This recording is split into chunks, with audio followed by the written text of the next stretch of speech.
Bros. This is the All Bros podcast. I'm Caleb. And I'm Jonathan. And we are a couple of aspiring filmmakers that love to watch and critique movies, but also enjoy a lot of bit of the nerd life. Today we are joined by our special guest star from the Shit Happens When You Party Naked podcast. Whoop whoop. What's good, y'all? What's up, All Bros? Rose, you looking good today, baby. I'm gonna try to get in thank that. you. I told you Rose is looking good. You got a deep voice, but I'm not frightened of broads with a deep voice. I'm gonna take you out. We're gonna do it on the first day. No, I always thought We're gonna get the sex on the first day. I promise you. Oh yeah. What's good, y'all? No, I always thought my voice was really high, so I take that as a compliment. Yeah, I mean, you're not, you're not like Barry Manilow, but it's low for a broad. I mean, it's a deep voice for a broad. I'll take it. I'll take that as a compliment. Hells yeah. I like glasses on a broad, too. Y'all listeners can't see this, but he's got some nice frames on. I'm ready to talk about some movies. I love movies. I love me some movies. I got 500 motherfucking DVDs and Blu-Rays in the other room. My wife is like, get rid of this shit. Why am I looking at 3 walls of motherfucking movies? Sorry. You married me, you married the DVDs. I'm sorry.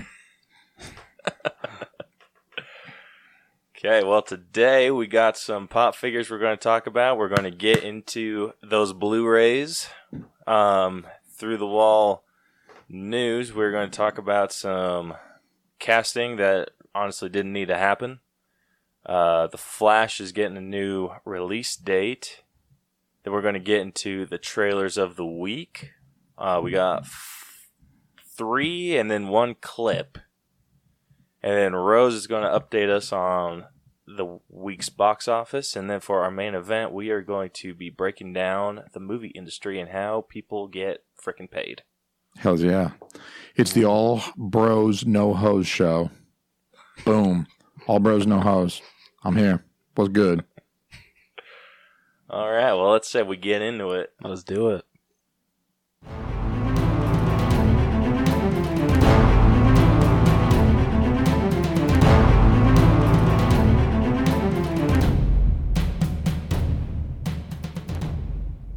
Like I'm all right, first. All right, first off, in Adventures in Hunting, we got the pop figures. We don't got a whole lot of them. The first figure we're going to talk about is the metallic Deadpool, which, is this a common? No, I think this is coming to Box Lunch. Box Lunch? What's a common? What's a box lunch, actually? Both of those words mean next to nothing to me. You're talking Swahili now. So, I'm guessing common means that it's ubiquitous and easy to find in most stores? Yeah. Yeah. Huh, so, okay. I got one. With pop figures, yeah, they're the commons. There are exclusives, and those are just to like different stores. Like yeah, so like Target, Best Buy is the only one with the exclusive whatever. And it's got like a special color or some shit. And people are going to fucking go wait outside because they got to get the one with the purple fucking lapel or whatever. I don't know. Exactly. Yeah, exactly. And then, I feel like I understand this too well. And then pop figures also, like some commons have Chase, which is like a variant of the normal figure. So like with Rugrats, Tommy, he wears a blue shirt. The Chase of that, he's wearing a red shirt. Okay, and so then that one's just more. How many Funko Pop figures are there? Like if I bought every single one and I rented one of those massive U-Haul storage units to put them all in because my wife would never allow me to bring those things into our home, how many would I have to stuff into my U-Haul unit? You'd probably need another U-Haul unit. Like, okay. How many are there? You'd need the whole building. How many? So there's that many? What are we talking about? Like 100? Oh, no. 200. There's 200 of these fucking toys? There's probably, I don't know, would you say 300. Close to a billion? There's 300. I can't believe it. I wouldn't even be surprised that there's close, like over 500 million to. 500 million? I don't know how many pops. Okay, 500 Funko million. Now you're just making up numbers. I don't even think that's a real number. I probably am. Okay, Einstein. Theoretical numbers in quantum physics and shit. Quantum physics in them. Fucking Niels Bohr in them. Shit. There's that many? Is there one dude that has them all? You know, like he just got everyone? I'm sure there is. Probably. Gotta rob that motherfucker, you know what I'm saying? I lied to you earlier when we were talking about Funko, we were texting. I told you I'd never once before been tempted to buy one, but actually I lied. That was a lie. I didn't mean to lie, but I forgot to tell you that one time on Instagram I saw Big Trouble in Little China Funko Pops, and I would buy one of those. Because I love Big Trouble in Little China. It's just the best. That's actually good. Fucking fantastic movie.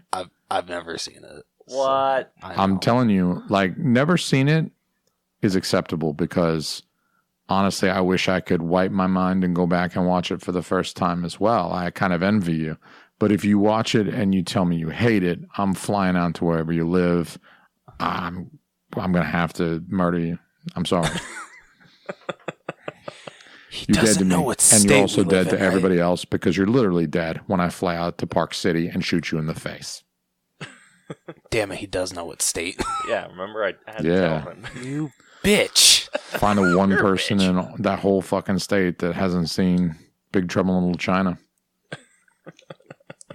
Fantastic movie. You gotta, hey, watch that. Come back and be on. We'll talk about it on our date. Yeah, when we go out. We'll talk about how you like it. Sounds like a plan. Yeah. Go to Olive Big Trouble Garden in and Little talk China about and it. chill. Hell yeah. Sounds good to me.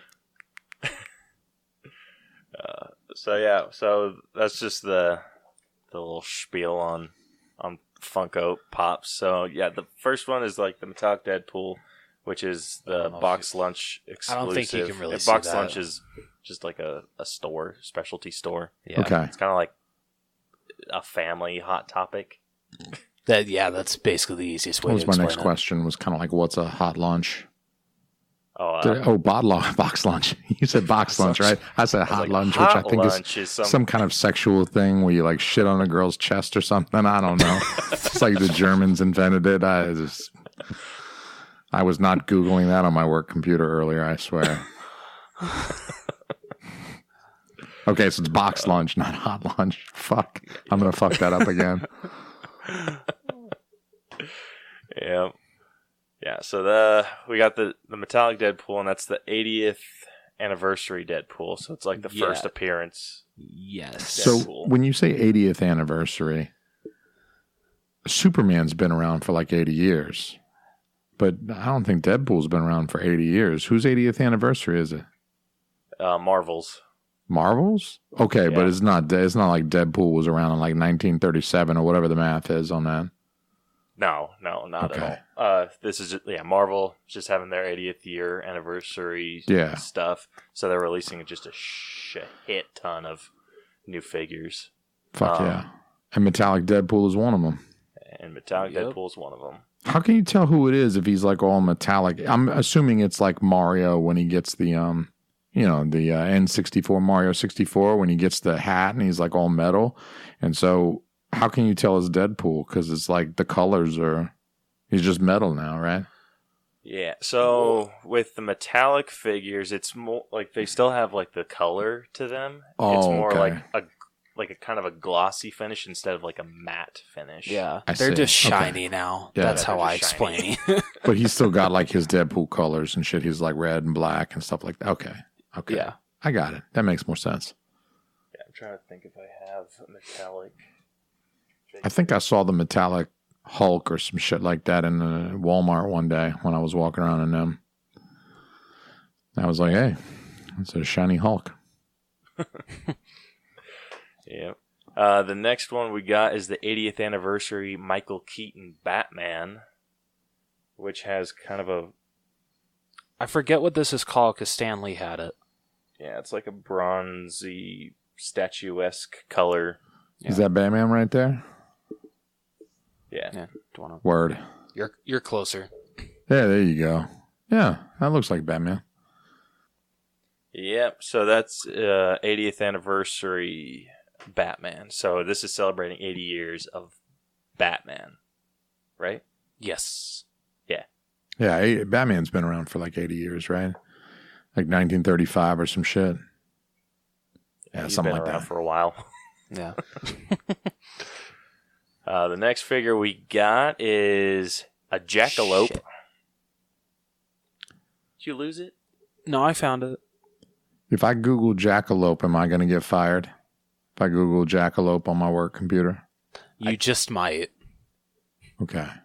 It just depends on how. Oh, okay. That's Stingy your cute. All bosses. right. That's got way less penises than I thought. That's very cute. That's very cute. I might buy that one too. It's like, I got a thing for cute shit. I don't know. I'm like half gay or something. I like cute shit. I can't help it. Yep. So we got the jackalope. We got Ava DuVernay, who is a director, and she directed A Wrinkle in Time. Okay. So her work isn't fantastic. Do you feel like they're kind of scraping the bottom of the barrel when they're like, we got the art director for, I don't know. What's a really bad movie? A Wrinkle in Time. There you go. Can't say one's that. kind I've of a never big seen movie, it. though. I don't know. Yeah. It's like kind of scraping the bottom of the barrel. I feel like your Funko Pop should be, I don't know, something iconic that you recognize. Everybody knows what Batman looks like. You don't mistake Batman for, I don't know, Orson Welles. I mean, it's like one's a director. And you might even recognize Orson Welles because, like, he got all fat and drunk and shit towards the end of his life. He was fucking living his best life. That man was fucking lit as fuck. You ever see that commercial he was trying to make for the champagne? He was trying to do a champagne commercial in the 1970s, and he was fucking lit on the set. They kept yelling cut at his ass and because he was like fucking it up.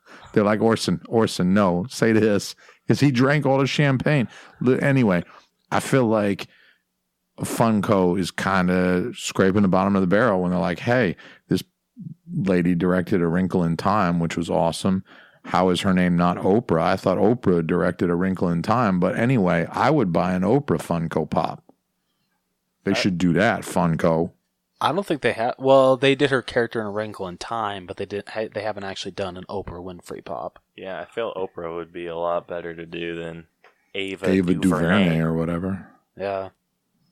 Yeah, they are kind of scraping the bottom of the barrel with that. I mean, A one. Wrinkle in Time director. Come on. I mean, give me fat drunk Orson Welles before you give me Ava DuVernay. I want a fat drunk Orson Welles Funko. I want John Carpenter before we get Ava DuVernay. That's what I want. John Carpenter would be a cool one too. Yeah. He directed Big Trouble in Little China, so you need to get on that. Oh shit! Okay, I gotta see it then now. Don't play like you didn't know that. John Carpenter's best film. It ain't Escape from New York. It ain't Halloween. It ain't Ghosts of Mars. His best movie is motherfucking Big Trouble in Little China. I shit you not. But that Halloween movie is so shit. Great. Halloween's good. Halloween is all right. I mean, Halloween's okay, but not next to Big Trouble in Little China. Jack Burton. You don't know about Jack Burton? You got to watch Big Trouble in Little China. We need to do another episode after you've seen that. I want to do 3.5 hours just on your response to Big Trouble in Little China. And I want to break it down for you artistically. That movie is so full of good one-liners. It's all in the reflexes. Everybody relax. I'm here. You know what I mean? It's just fucking just money the whole way through. Yeah. I want a John Carpenter Funko. Let's do it. I'm down. Okay, then the last figure that we got is an 18-inch Adam West Batman.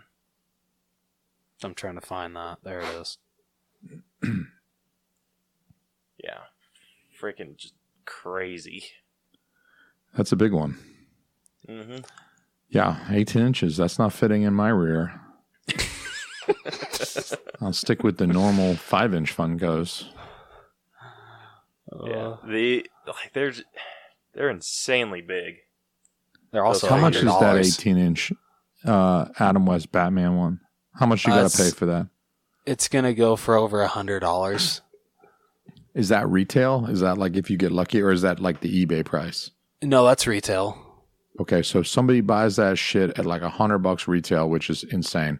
But let's say somebody goes and gets that $100 retail. How much does that go for on eBay 6 months later? Considering it, I think it's limited to like 1,500 pieces. It probably could go for $600 to $700. God damn, man. God damn. Yeah. I want to find the guy who spends $700 on a goddamn piece of plastic. I'm going to rob that motherfucker. I'm 100%. I'm going to put pantyhose over my fucking head, and I'm going to pull up in a van, and I'm going to be like, give me your fucking money, you motherfucker. I'm going to fucking shoot you in the goddamn face. They won't be able to fucking give you an open casket, motherfucker. I'm going to fucking cut your face. They say a fool and his money are soon parted. I'm going to part that motherfucker from his money. Yep. So that's all we got in pop figures. Moving on to Blu-rays, we got... Boom. Now we're in my wheelhouse. Okay. I'm sorry I was so silent during that last bit, guys. The whole Funko thing. I'm sorry. I just never got into it. I'm an old man. It's too late for me now. Leave me. You guys go. Leave me. But Blu-rays? I'm ready to talk about Blu-rays. Let me tell you about the mean 3.5-inch erection that I have for 4K Steelbooks. Like you don't even know. I got all the Marvel 4K Steelbooks, all them shits. I mean, I had to give away a kidney. Goddamn Thor Ragnarok, you know what I'm saying? I got all them shits. Ooh, sucked a couple dicks on the way too, but I got them all. I'm telling you what, like, you swallow a nut, that shit, I mean, it lasts a couple minutes, a little Listerine. You get that taste right out of your mouth. That 4K ain't going nowhere. It's on the shelf for good. You know what I'm saying? I watch that thing over and over again. Hours of entertainment. So did you pick up either the It Chapter 2 4K Steelbook or Once Upon a Time in Hollywood Steelbook this past? No, and I regret missing Once Upon a Time in Hollywood. I don't know. I got a wife, and she's like, don't spend any money or I'm going to cut your balls off. And I'm all like, it's funny. She's like, no, I'm fucking serious. This is the knife that I'm going to use to cut your nuts off.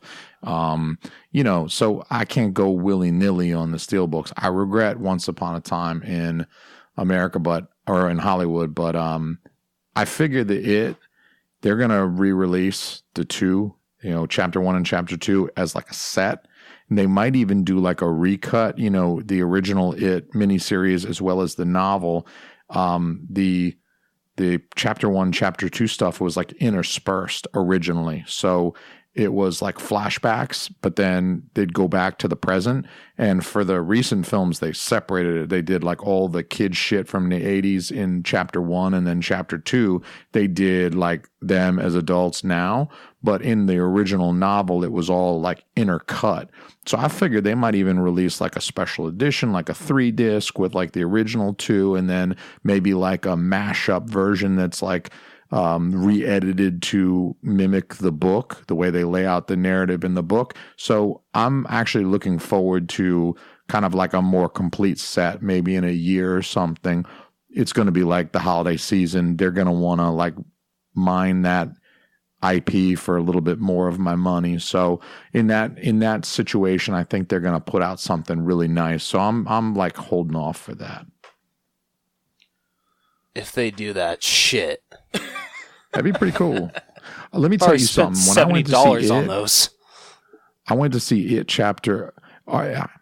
You guys are out there in fucking Utah. You shit. Fucking Coca-Cola's not even legal out there. But I'm over here in New England. I'm in Maine. Weed is legal, dog. They don't give a fuck. Right? So like me and my wife, this is before the kid, we eat an edible. And then we went to the theater to see It. I tell you what, man, the whole drive down there, I'm like, man, I ain't feeling shit, man. Fuck this edible. Fuck the guy who sold me this shit. There wasn't no weed in that shit. I just ate a fucking normal brownie for $30. Kiss my motherfucking ass. Sell me a $30 regular brownie, you dumb motherfucker. Ghirardelli tastes good as fuck, but I ain't paying $30 for a regular fucking brownie. It's a square this fucking big. Fuck you. Anyway, we get there, and I'm like, let's get some popcorn.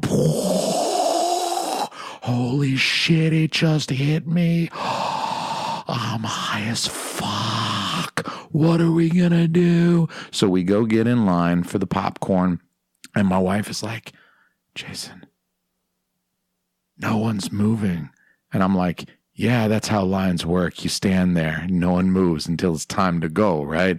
Like everybody in a line, they're not moving. It's not a treadmill, motherfucker. I mean, we're all in a line. And so she's like, no, like time stood still. Like no one's moving. No one's breathing. No one's heart is beating. In this moment, time, it was like we stepped outside of time for a second. I look around. I'm like, fucking no one's moving. So I say all that to say that when we went and sat down finally with our popcorn and our Diet Coke and It Chapter 1 was just rolling, we were just fucking baked out of our minds, right? I mean, irresponsibly baked.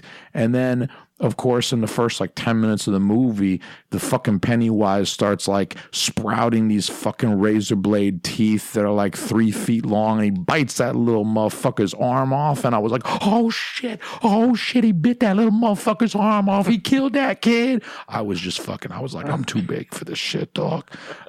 That's the beginning of the fucking movie. I got like 2 hours left. I'm going to be fucking, oh my God, I'm going to have fucking nightmares about this shit. That little kid just died and shit. Fuck.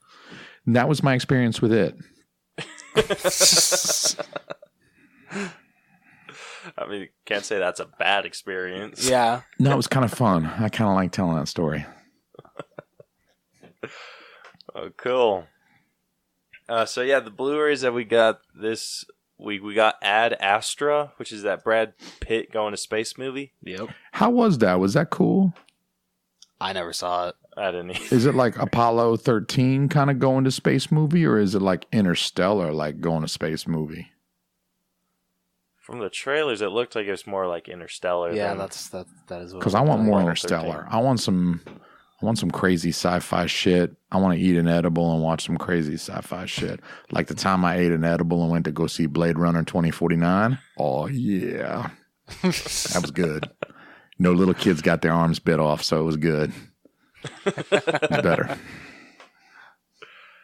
Yeah. So yeah, we didn't see Ad Astra. No. I don't think we've seen any of these. I don't think so either. Yeah, Rambo Last I got to Blood. get on Downton Abbey. At some point, I got to get on that. I heard it was good. I got to get on Downton Abbey. I think I would dig it. I love The Crown. You guys watch The Crown? I love The Crown.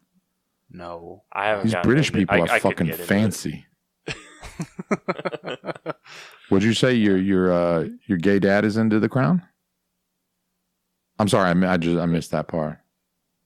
Huh? No, I couldn't quite get into The Crown. My wife watches those fancy shows like Downton Abbey, and all that. I can't get into it.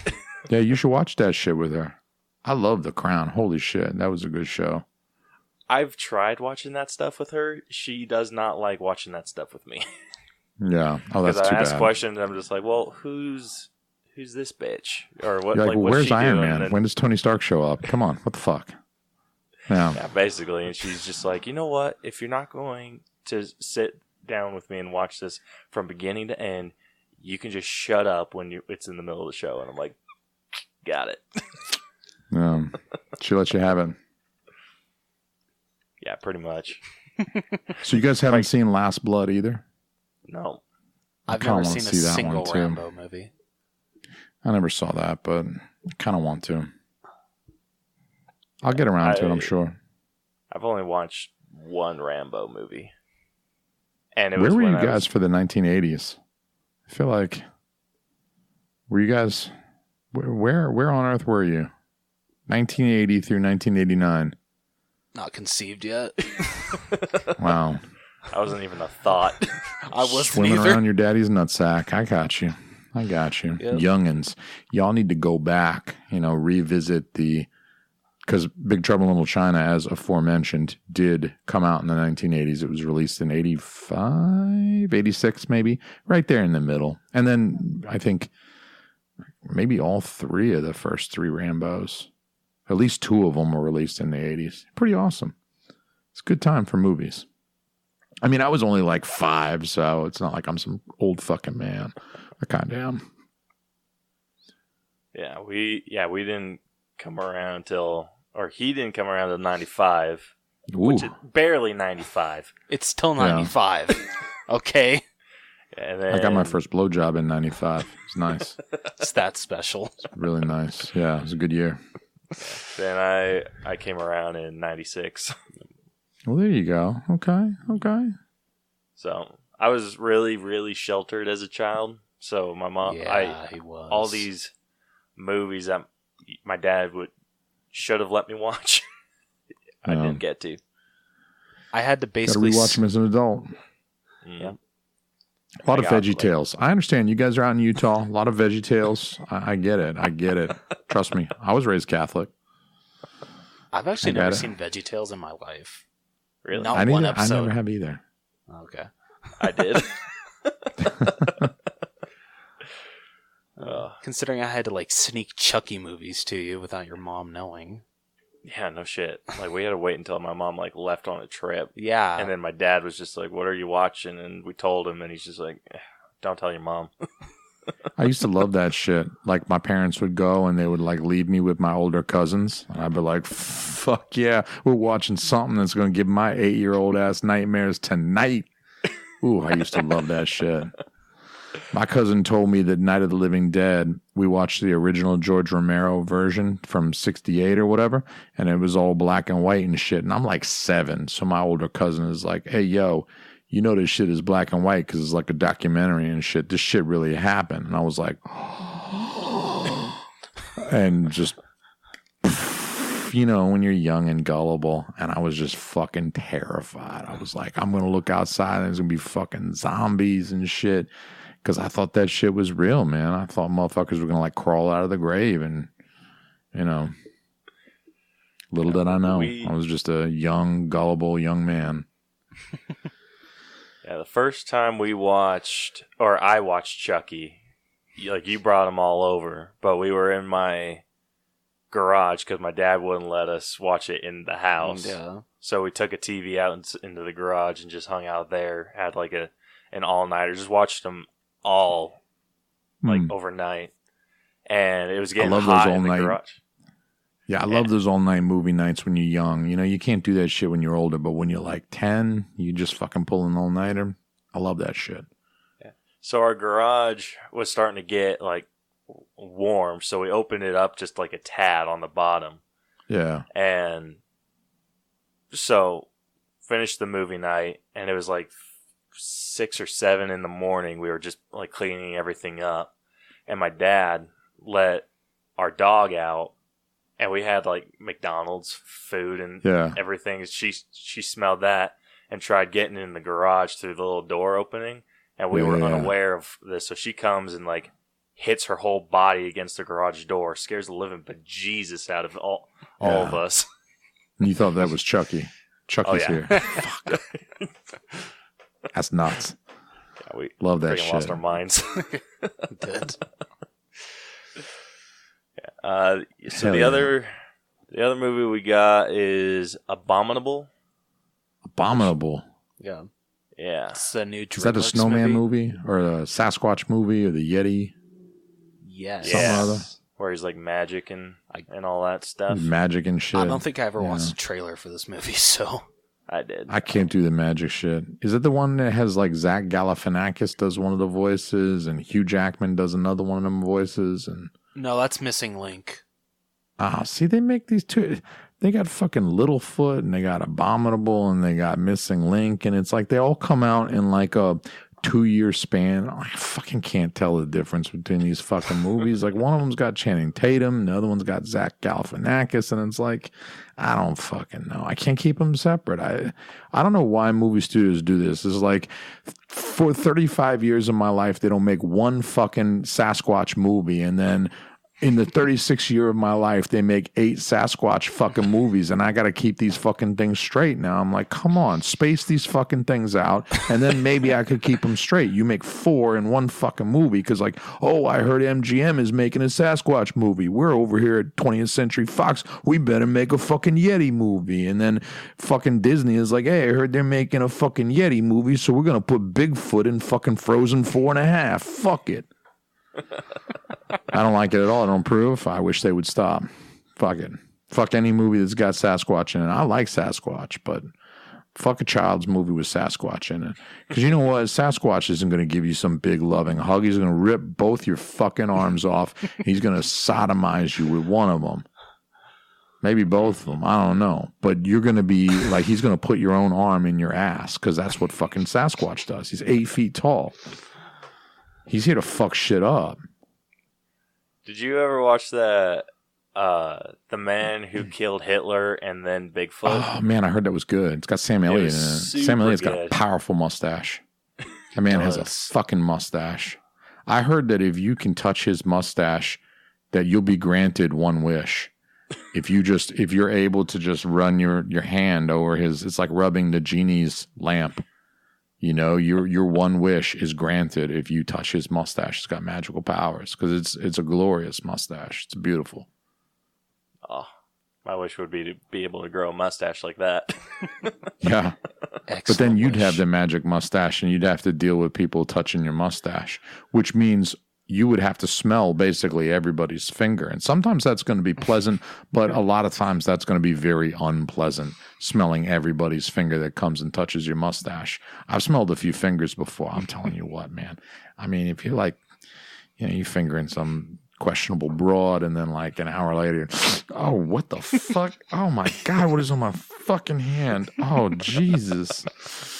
Yeah, it's not, I'm telling you, sometimes it's good. Sometimes it's like, yeah, that broad smelled good. And then sometimes I'm like, oh, God. I pre-ordered the Joker Steelbook, the 4K Joker Steelbook from Best Buy. They got their Best Buy exclusive. I didn't want to miss out on that one. So I don't know if I'm going to be able to rewatch that movie, though. I was very uncomfortable during that film, but I'm going to try. I love that movie. I can't wait to watch it again. I can't either. Don't eat an edible during that movie. That fucking anxiety is just too fucking high during that movie. I was just like, Afterward, my wife was like, I got to look at pictures of our daughter. I need to like wash that out. I need to cleanse. So she was like, literally, as the credits were going up, she's like, I got to look at pictures. She's looking at pictures of our daughter in the phone because she's just like, it was just gross. It was a gross experience watching that guy go crazy. When he fucks that dude up, he fucks that dude up in his apartment, and then the little guy, the midget, the little guy, he's like trying to get out. You know what I mean? But he can't reach the deadbolt or whatever. He can't reach the little chain, and so he has to like ask Arthur to get up off the fucking floor to let him out. And at that point, like Arthur kissed him on the forehead or some shit, right? He like leaned in. He was like, "You were always nice to me," or whatever. And like, I swear to God, he like pecked him on the forehead. And he was like, "Now get the hell out of here," or whatever. I fucking laughed, right? I thought that shit was hilarious. I was like, ah, ha, ha. And then I realized the whole fucking theater was silent. There was like 100 other motherfuckers in the theater that were just thinking, all right, so that guy is the serial killer out of all of us. Like nobody fucking laughed. But I mean, when he was like, now get the hell out of here. And he like, it's like he slapped him on the ass, like get the hell out of here. And then he goes fucking like waddling out. It's like kind of the physical comedy too. Cause the one guy's like a little teeny and then, Joaquin Phoenix is real tall and he's like, now get the hell out. I don't know. It just struck me as funny, but literally no one else laughed. And I was just like, I feel uncomfortable now. But I ordered that on 4K, just in keeping with this particular segment of the show. I ordered that on 4K, and I'm looking forward to January. Yeah, I laughed during that scene too, and I got judged Good. very harshly. By Good. the family You know what? next to I'm me. glad it was more than just me. I thought it was hilarious. I was laughing through I like thought a it was lot of funny. sequences during the when he shoots the wall in his apartment and he trying to I play did it on the laugh. TV. I laughed my ass Yeah, off. I did laugh at that and part. the family next to me just like were glaring at me. It was very, very judgmental feel in the room. Well, this is Utah. Yeah, you're not wrong. Judgy Judge ass for him. Utah whiteys. Mm-hmm. Okay, so I think that covers everything we got in Blu-rays. Moving on to Through the Wall, we got you got some casting news. I haven't heard anything about this yet. Yeah. But for Home Alone, And- remake? Yeah, Disney is doing a remake. Good hell. Of course, they got to do a remake. Everything's a fucking remake. Everything's a fucking remake. Why do they got to do that? I'll tell you why. You know why? Because everybody's fucking heard of Home Alone. Because we've been watching Home Alone for the last fucking 30 years, 20, what did it come out in like 92? I don't know, like 91, 92. So we've been watching that shit for like the last 25 plus years. That's why they got to make another one. Let's reboot this shit because everybody's fucking heard of Home Alone. The marketing's already done. So we're just going to reboot it. I mean, if it sucks, we'll just put it right up on Disney Plus. Either way, we're making fucking money and we're putting out an inferior product. It's not good. It's either going to be too much of a rehash like Force Awakens was basically a remake of New Hope. Get the fuck out of here with this shit. Why I gotta pay $15 to see a shitty version of a movie I've already seen? It's either gonna be that kind of Home Alone, we're gonna make a really shitty copy, but it's gonna be like a scene for scene remake, and it's just gonna be an obvious money grab in that case. Or they're going to make these like grand departures and like it's going to go in some weird direction and get really dark and Kevin's going to like stab one of the fucking thieves in the heart with like an ice pick or some shit and you're going to watch the light like go out of his eyes and then the next scene is going to cut to like Kevin coming around the corner on the other thief, but he's wearing the first thief's face. Like he cut the fucking skin off and he's wearing the face mask and there's like blood in the eye and the skin is like sagging off his face and shit. And he's like, motherfucker. And it's just going to go really dark and you're going to think they made too much of a departure from the original Home Alone and now this is really fucked up and you've just kind of terrified me with my own childhood and I need to see a therapist again. So that's the only two ways it can go. You're never going to make a satisfactory remake. It's impossible. It's impossible. You're either going to be too close to the original, in which case, go fuck yourself, right? Get the fuck out of here. I'm not going to pay to see the same fucking movie done even worse than the first time. And then the other end is like they don't want to do that, so they go way too far away from it. And it's like you got Kevin in Home Alone wearing Joe Pesci's digitally de-aged face, like skin drooping off, like fucking Silence of the Lambs or some shit.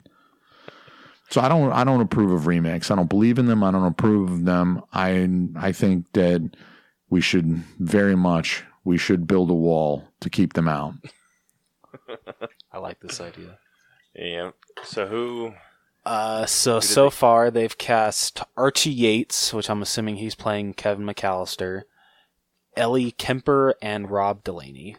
Are those all kids from Stranger Things? I swear to God, if I see another fucking Stranger Thing kid in one of these fucking movies, I'm gonna heat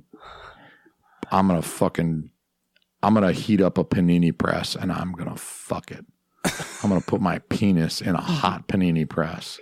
If I see one fucking Stranger Things kids in one of these fucking movies. Of course I gotta get a Stranger Things kid to play Kevin. Look at this fucking kid. He's pimping Fios shit and now he's putting fucking micro machines down for these fucking assholes to slip on. Fuck that shit. Well, thankfully, Fucking Stranger Things kids. Thankfully, it's not a kid from Stranger Things. Thank goodness. I don't know what he's from though. I don't know any of these people. Yeah, but so I It's guess for the best. And that kid's kind of husky. What do you got against husky kids? I don't got anything Trying to against fat shame a kid? Jesus. Yeah, Caleb. Wow. It's What? awful. So I guess Ellie Kemper and Rob Delaney are playing the mom and dad. I would assume so, at least. Home Alone's one of those. You can't touch that. I mean, they already have 3 other ones up on top of the Home Alone. So they got Home Alone, Home Alone 2, Home Alone 3, Home Alone 4, and then I think Disney released a Home Alone 5. So now we're coming out with a Home Alone reboot. Freaking stupid. Yeah. It's fucking ridiculous. Yeah. Can't believe you made us talk about that. It was news. I never said it was. I didn't even news. know they were doing a new Home Alone. That's fucking ridiculous. Yeah, it's super dumb. The Flash is moving on to the next bit of news. The Flash got a new release date. Did it get pushed back, or is it moved forward? I honestly don't know anymore about this movie. Why does 2022 feel like the future? I mean, it feels like, yeah, it's the future. It's like 2.5 years from now. But I mean, it feels like there should be flying cars. When I look at the year 2022, I feel like there should be flying cars and like really sophisticated fuck robots. Yeah. I feel like that just about the 2020s in general. Seriously, though. Yeah. Yeah, like one, I don't know. Just like a magic number, I guess. Or just like the 20. Yeah. It's like a magic number. Yeah. It feels like they should have really, really sophisticated robots for us to fuck. I mean, they'll still be remaking Home Alone and Star Wars and all that shit, and those will still suck. But if the sex robots are good, then yeah, I can live with it. Humanity is safe. It's a decent compromise. No, dude, those will be humanity's downfall. That's what you think. No, that's how humans go extinct. You know what else you're not getting pregnant? Fuck doll. You're not getting a fuck doll pregnant. I'm just saying.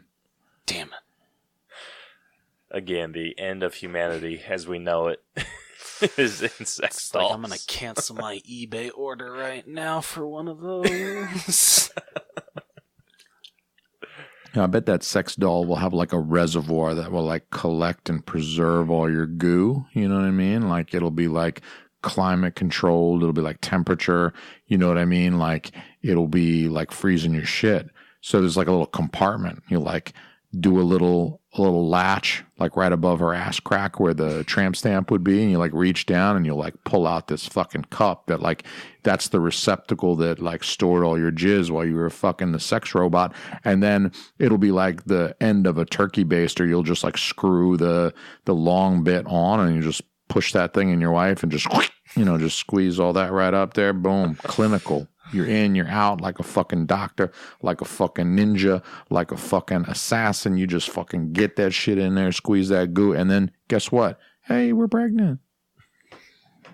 Kind of reminds me of that one episode of Rick and Morty. I probably haven't seen it, so. You haven't? No. Have you seen it? I've never seen it either. I saw one episode. I've seen one episode, Lifetime, Rick and Morty. Oh. Well, there's like an episode where fucking Morty weird.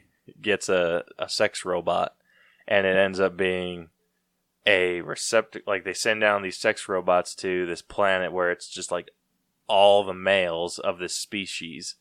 So they send down these robots, collect everything, and then they go back to like the main city of the planet where all the women rule because they're all sophisticated and what shit. The shit? Okay. It's really weird, but it's whatever. It makes sense if you've seen the episode. I'll have to go check that one out. Yeah, it's like Raising Gazorpazorp or something like that. I think that's the name of the episode. Solid. Yeah. Other than that, so is the director new? No, I think Andy Muschietti has always been attached to it. Okay. As far as I Let know. me ask you this, though. Did they make a Funko Pop of Andy Muschietti? No, they haven't. All right, I can't see this movie then if he doesn't have a Funko Pop. I mean, even the Wrinkle in Time broad has a fucking Funko Pop. This guy doesn't have a fucking Funko Pop? Yeah, exactly. I don't know about the quality of that film. Can you guys believe I never saw Justice League? I walked out of Batman versus Superman or Superman versus Batman, whatever, Dawn of Justice, I don't know. I walked out of there and was like, all right, I'm done. I'm done. I'm good. A lot of people didn't see Justice League, so... Yeah, I'm like, I've had enough. I don't feel like Justice League was coming out and there were like commercials all over the TV, and I was like, I'm good. You know what? I'm cool. Y'all do you. I'm going to sit here and watch Big Trouble in Little China for the 700th time. And that's what I did. Yeah, you're not missing much with Justice League. I'm one of the few that liked it, but that's just me. I still like it. I feel like it's, DC is still doing that thing. Like, I don't know if you guys have had like serious relationship in the past and then you break up and you kind of move on. You're like dating somebody else, and then she's got to go and like start dating somebody else real quick. And then like you get engaged. So she's all like sweating that dude to marry her, and you go get married, and then she's all like, I got to get married now. And you buy a house. So she's like, I got to buy a house now because she's just trying to like keep up with you.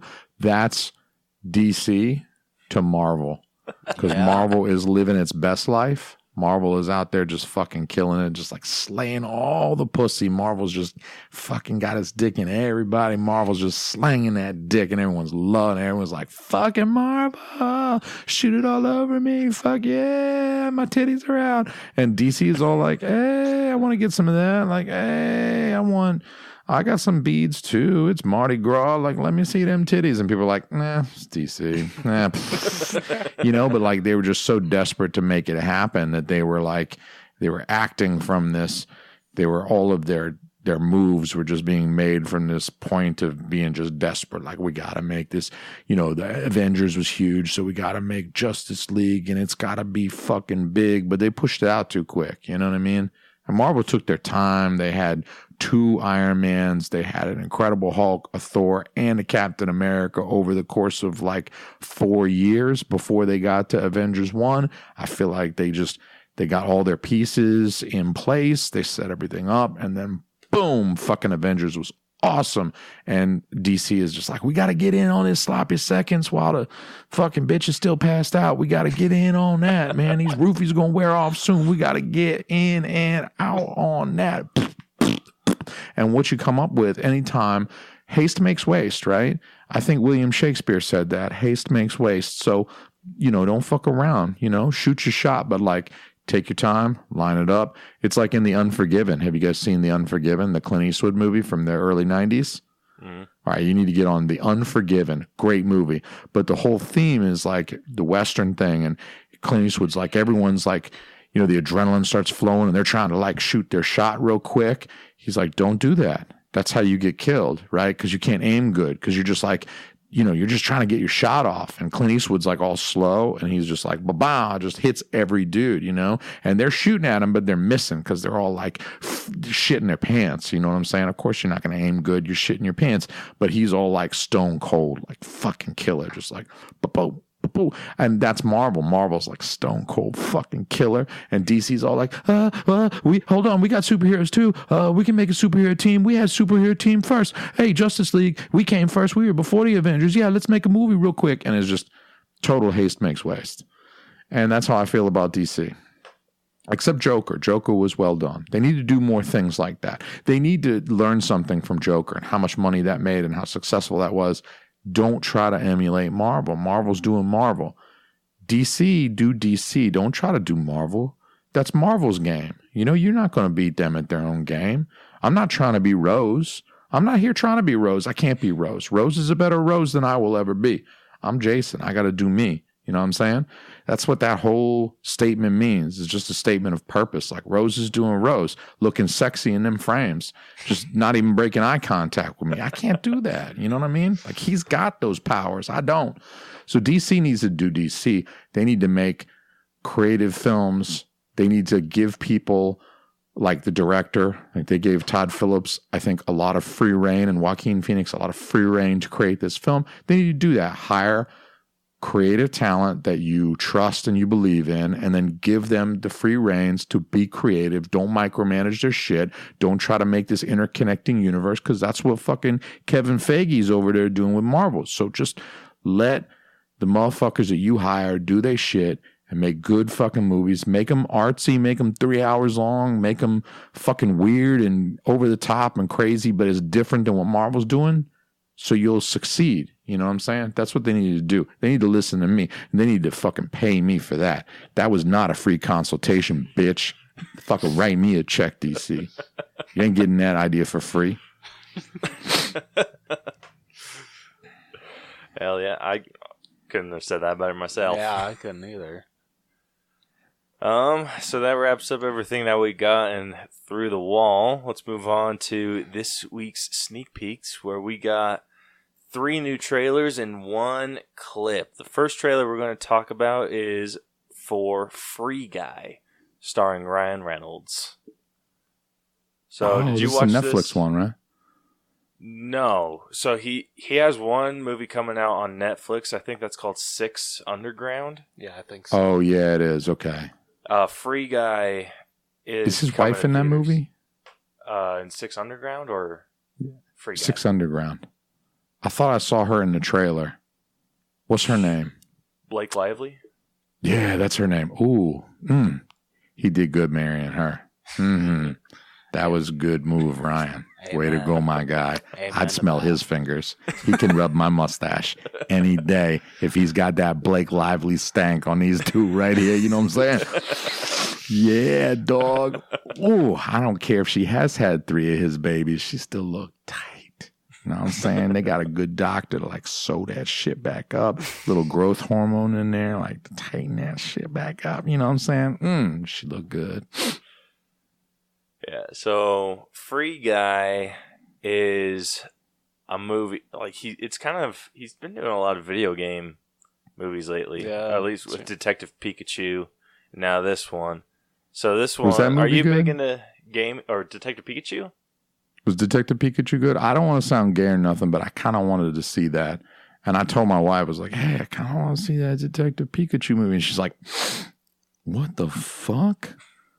Are you serious? Is this like the first conversation of like 3 conversations of you coming out as a homosexual? Am I going to come home and catch you sucking a dude's dick because you want to watch Detective Pikachu? I was like, damn, shit. Like, why you gotta shame me like that? Just because I like a little dick in Pikachu. Just every now and again. So was it good? Was it a good movie? It was really It good. looked kind of good. Yeah, it looked entertaining. It's definitely I wanted to check it out. Unfortunately, I'm a little bit old for Pokemon. When Pokemon came out, I was already like 16, and I was like really into driving my car, getting drunk, and like trying to have sex with girls, like 16-year-old girls. Because you know what? As a man, and you guys will feel me, as a man, you have a very short window of your life where it's acceptable for you to have sex with 16-year-old girls, and it's not now. It was then. It's not now. You can't do that shit now, okay? There's something about a guy who's 26 years old having sex with a 16-year-old girl that will get you in a lot of trouble, actually. It's even worse for me because I'm 10 years older than y'all, right? 36 years old, you can't go out there and fuck 16-year-old girls, okay? It's off limits. But you know when it is not off limits, when it's on limits? When you're also 16. Sometimes when you're 17. If you get really lucky, 15 and a half. But what I'm saying is you have a short window where it's perfectly okay for you to fuck 16-year-old girls. And I pray for all you young men out there listening to this that you take advantage of your time while you can. Don't let that window close. You'll never know what 16-year-old girl puss feels like if you don't. Right? Because don't wait till you're in your 20s. You're going to go away for that. Don't do that shit, okay? That's inappropriate. But if you're 16 and she's 16, I'm just saying, it's okay. All right? It's okay. Nobody minds. It's okay. But that's why I never really got into Pokemon, is because I was like shooting my shot at 16 with other 16-year-old girls. But I was like, fucking Pokemon, come on. I'm sorry. Is that the name of a 16-year-old broad I'm trying to bang? No? Okay. Well, I got no time for it. I'm sorry. So I never went back and reinvestigated Pokemon. So I never got into it. I never really played Pokemon ever. In fact, I never played Pokemon at all. But I like other games. Like I love Breath of the Wild. That was a fantastic game. Zelda's my shit. You know? Love it. Yeah. I've been playing on an emulator, Majora's Mask. Oh yeah, classic. Yeah, I'm having a lot of fun with that one. That one's a good one. I remember I was old enough though, with the time. With the time limit. That is a little stressful. That is a little stressful. Yeah, because there's that other planet that's going to destroy you. Mm-hmm. The moon with the face. Freaking scary ass moon with the face. Yeah. So anyway, going back to Free Guy. So Free Guy is a movie starring Ryan Reynolds, and he is in, like, his whole life is in a video game, and he's like an NPC, more or less. And like Wreck-It Ralph? Do what? Like Wreck-It Ralph? Kinda. So it's kind of like Wreck-It Ralph. Not exactly like they can like leave their game. He just or they are in a video game, and he's just like living his life, and then gets free will or something like that. Yeah. And then just decides that he's gonna like stop some of the players. So do you think like the guy who goes and pitches this to the studio that's going to finance the filming of this movie, does he pitch it and he says, okay, it's like Jumanji remake meets Wreck-It Ralph. Boom. Free Guy. Boom. It probably. I feel like I just pitched that film. Yeah, I think you just did. Yeah, it looks funny, and apparently Ryan Reynolds has been saying that this is like his favorite movie that he's worked on, and he's like, that's including Deadpool. Lies. Yeah, right? Lies. I don't see how that could be better than Deadpool. I love Deadpool too. Fuck. That was a good movie. It was. I'll go see Free Guy. I like Ryan Reynolds. Plus, I want to smell his fingers, so I'll support him. It's the closest you'll get. The next trailer we got is for Wonder Woman 1984, starring Gal Gadot. Right? I mean, she's about the only one that you'd kick Blake Lively out of bed for, you know what I'm saying? Mm-hmm. Like, if Gal Gadot wants to get down and Blake Lively also wants to get down, you're like, I'm sorry, Blake, you got to go. You got to get the fuck out now. I'm done with you. Gal is here now. I'd have to get that name, fucking man. Wonder Woman shit, you know what I'm saying? I watched that movie. That was about the only DC movie I have seen, but I was like, yeah, I'm going to go see that. Shit, yeah, I'm going to go see that. I don't care if it's a complete piece of shit. I ought to watch Justice League just for that, because she's in Justice League, right? Yep. Mm-hmm. Yeah. Oh, she actually isn't in it very long. League. She isn't. Oh, really? What she is in? Oh, the scenes that she is. Yeah, she's. All right, you sold me. Yes. Yeah, so this is set obviously in the 80s, 84. I like had no idea. that. I'm just kidding. It brings back Steve Trevor, or played by Chris Pine.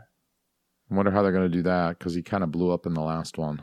So from what I've been able to gather from going, like, reading around, the main villain, Pedro Pascal's character, he's like the main villain. He has this rock that can grant someone's wish, and her wish is to bring back Steve Trevor. But he uses the energy from, like, he can grant other people's wishes, but he can't grant his own until he's gathered enough energy from other people's wishes.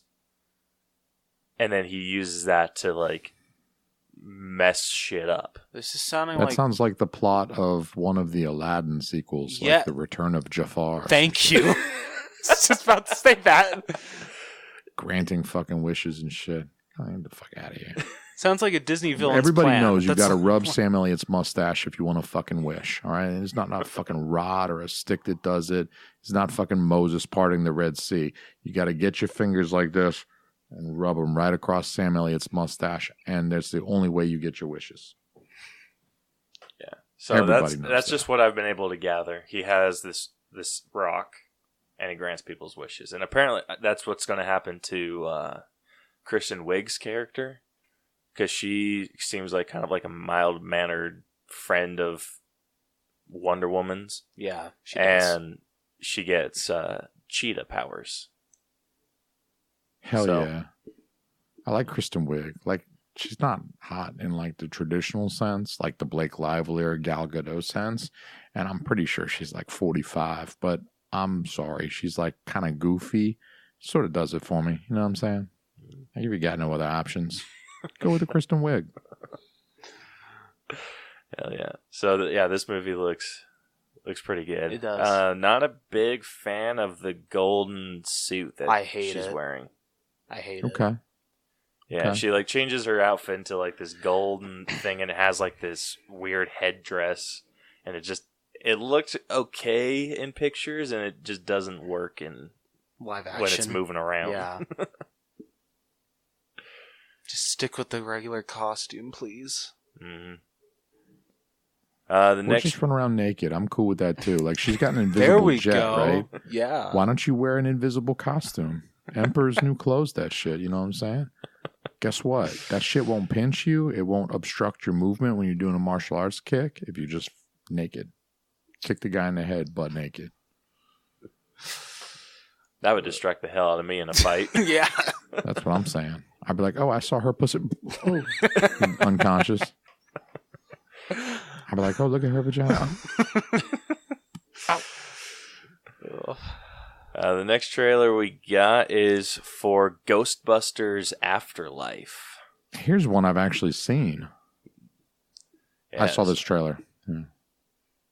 Yeah, so Rose, you want to break it down? So so basically it opens with this one. I'm just gonna call him Finn Wolfhard. That's what he is. He's got the kid from fucking Stranger Things. Yeah. Like I was saying before, it's got Stranger Things kids in it. How many Stranger Things kids are in that movie? At least 1, 2?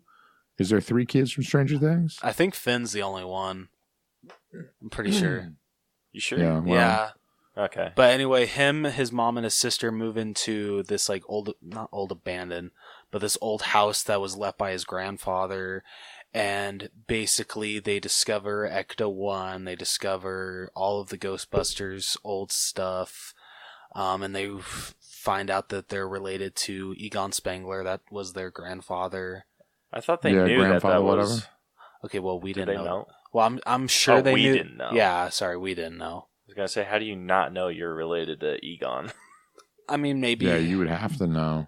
True. And then how do you not know that ghosts exist? I don't understand how they slipped that one past you either. Well, I also want, because Paul Rudd's character says, he's like, oh, it's a killer replica. And she's like, a replica of what? A ghost trap? He's like, there hasn't been a ghost sighting in 30 years. I'm like, really? A ghost hasn't been seen in 30 years. I'm kind of calling bullshit on that. I'm calling big bullshit on that. I'm calling big bullshit on that. I saw Ghostbusters 2016. That was my favorite movie. Well, I'm sorry, they wiped that from existence. Yeah, they're not even I think they referring did. to that. I liked it better because I don't like guy Ghostbusters. I like girl Ghostbusters. Girl Ghostbusters are the best. Guys are shit. But Bill Murray and Dan Aykroyd. Yeah, those are both white guys. I don't like them. Ernie I don't like Hudson? them at all. Ernie Hudson, still a dude. Probably on that Bill Cosby shit too, low key. Slipping bitches, quaaludes and shit. I'm just saying. Oh, That's why I like the lady Ghostbusters, because they don't rape nobody. And they're not cisgendered, heteronormative white males with their straight white male privilege. But the movie shits on men, though. Like, bad. Which one does? Afterlife? No, No, the 2016 one. The girl Ghostbusters. Yeah, well, I'm only kidding. I don't give a fuck about no girl Ghostbusters. Shit. I was hoping so, thank goodness. Yeah. You better go bust the ghost of my laundry. Yeah. JK, ladies, JK. Just kidding. Yeah, so this movie looks really good. I can't wait. I'm going to go see it. I'm worried that they're going to do this new Star Wars thing, and they're like, oh, hey, you remember this guy? Yeah, he was like your favorite character from the first Ghostbusters. Oh, shit, he's dead. Okay, bye-bye. Now you're going to get 2 hours of Finn Wolfhard. You don't want him. You don't want Stranger Things kid. If you did, you'd go watch Stranger Things. You watching Ghostbusters because you want fucking Venkman, you want Egon, you want Spangler. You know, you want the original motherfuckers. That's what I wanted from Star Wars. Why are you going to make a Star Wars sequel and give me 5 minutes of Luke, give me 10 minutes of Han, he's going to get killed by his son, and the new characters are whiny-ass little bitches? I'm getting ahead of myself. But I like Finn Wolfhard. Finn Wolfhard's a little whiny little bitch. I swear that, going off what you said, I swear if they kill off Rey, I'm going to be livid.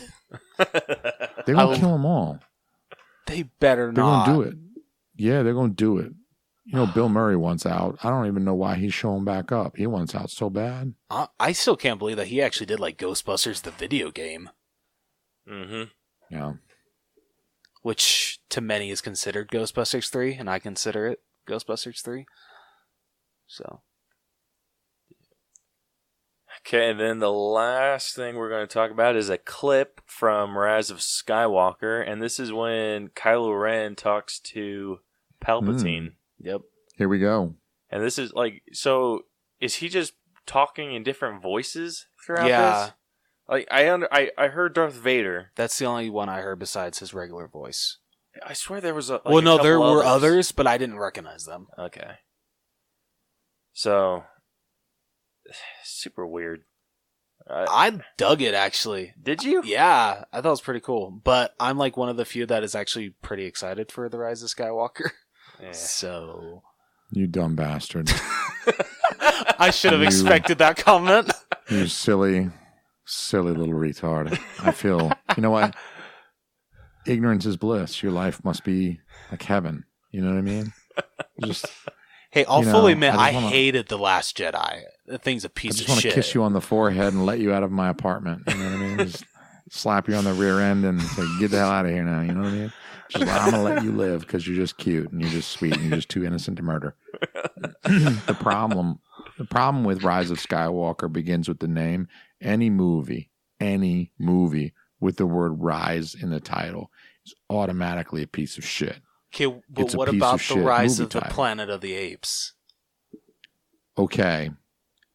I still don't like the name. Okay. Admittedly, that was a pretty good movie. Was that the second one? That was the first one. Oh, I thought that was Dawn. See, I get it mixed up because it's like Rise and Dawn. Like, which fucking one comes first? Yeah. Sunrise is Dawn. I don't fucking get it.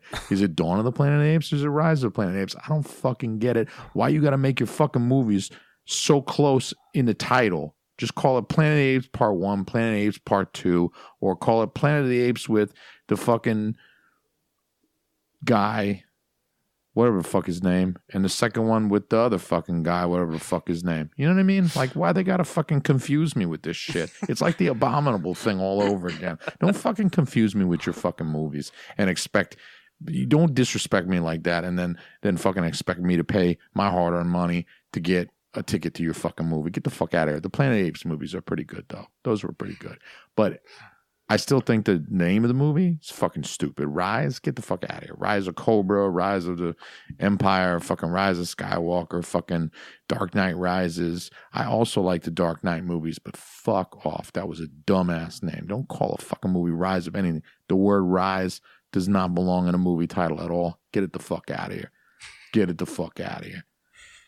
I want it out. I want it gone. Come up with a real creative name. A better name than that. Oh, yeah, I was talking about how Star Wars sucks dick, okay? Star Wars sucks all of the dicks.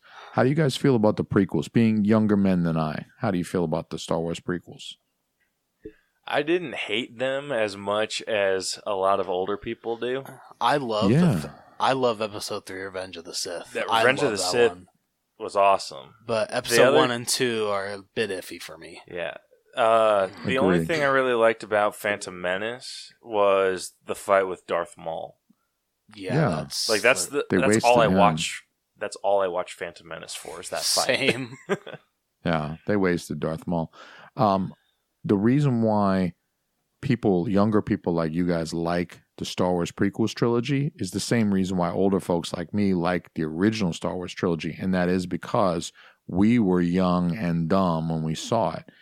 If I was like my grandpa was like I don't know, 65 when the first Star Wars movie came out. He didn't give a fuck about no Star Wars. He probably looked at the screen and was like, what the fuck is this shit? I'm fucking watching this shit. Guys flying around in weird spaceships, lights fucking shooting everywhere, and they got these like glowing swords. It looks like a giant glow stick at a rave. I should be on MDMA, but they hadn't even invented it yet. But the reason why we like Star Wars is because when I was 7 and I sat down and watched that shit, I was too stupid to know any better. I believed my cousin when he told me that Night of the Living Dead was a fucking documentary and zombies were real. I was a fucking idiot. I was a mongoloid. I made fucking Forrest Gump look like Stephen Hawking. Jesus. So, of course, we like Star Wars if you're young and you're stupid when you see them. And in fucking 15 years, there's going to be kids out there who fucking love fucking Force Awakens and Rise of Skywalker and Last Jedi and shit because they were fucking 7 right now when them shits came out and they don't know any better. These people getting duped. I think Star Wars is trash, but definitely the new trilogy is trash. Get the fuck out of here with that trilogy. Get the fuck out of here. Don't promise me a trilogy sequel to the original trilogy with all the original actors in it, and they're not even on screen together.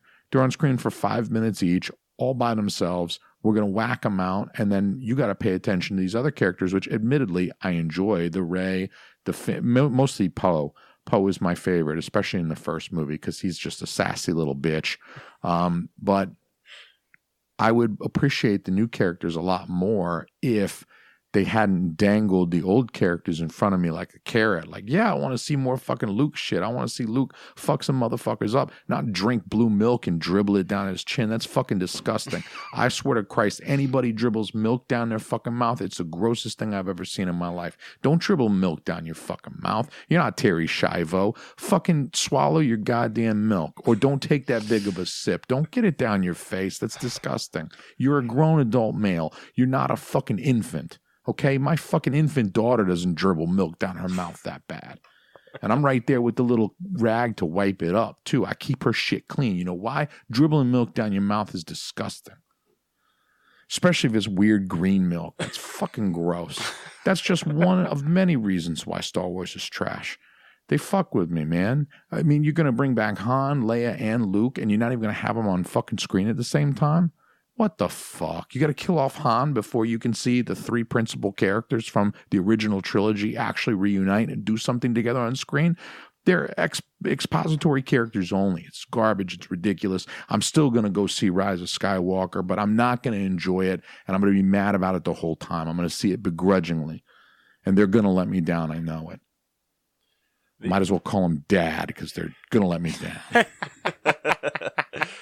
The only thing that I've really taken away from the new trilogy that I've liked is that they've shown us some stuff that we haven't seen before, like Kylo Ren freezing the blaster midair.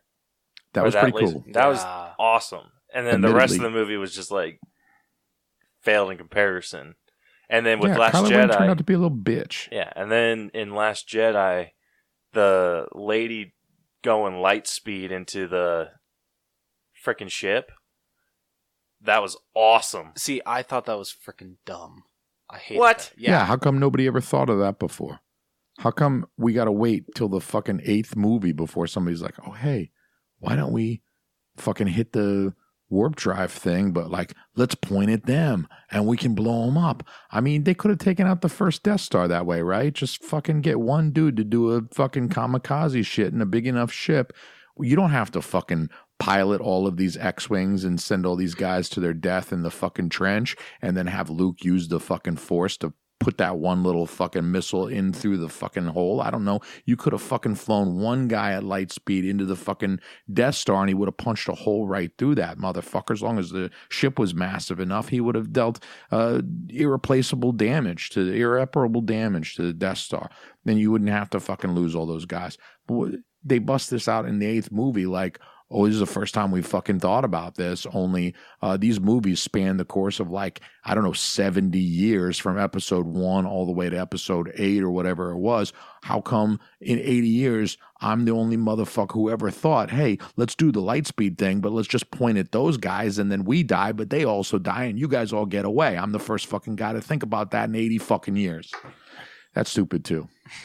And they waited till the last minute. If you're going to kamikaze, you're going to die anyway. Why do you got to wait till the fucking Empire or whatever the fucking First Order or whoever they are? They're like Walmart brand Empire. They might as well be Great Value Empire.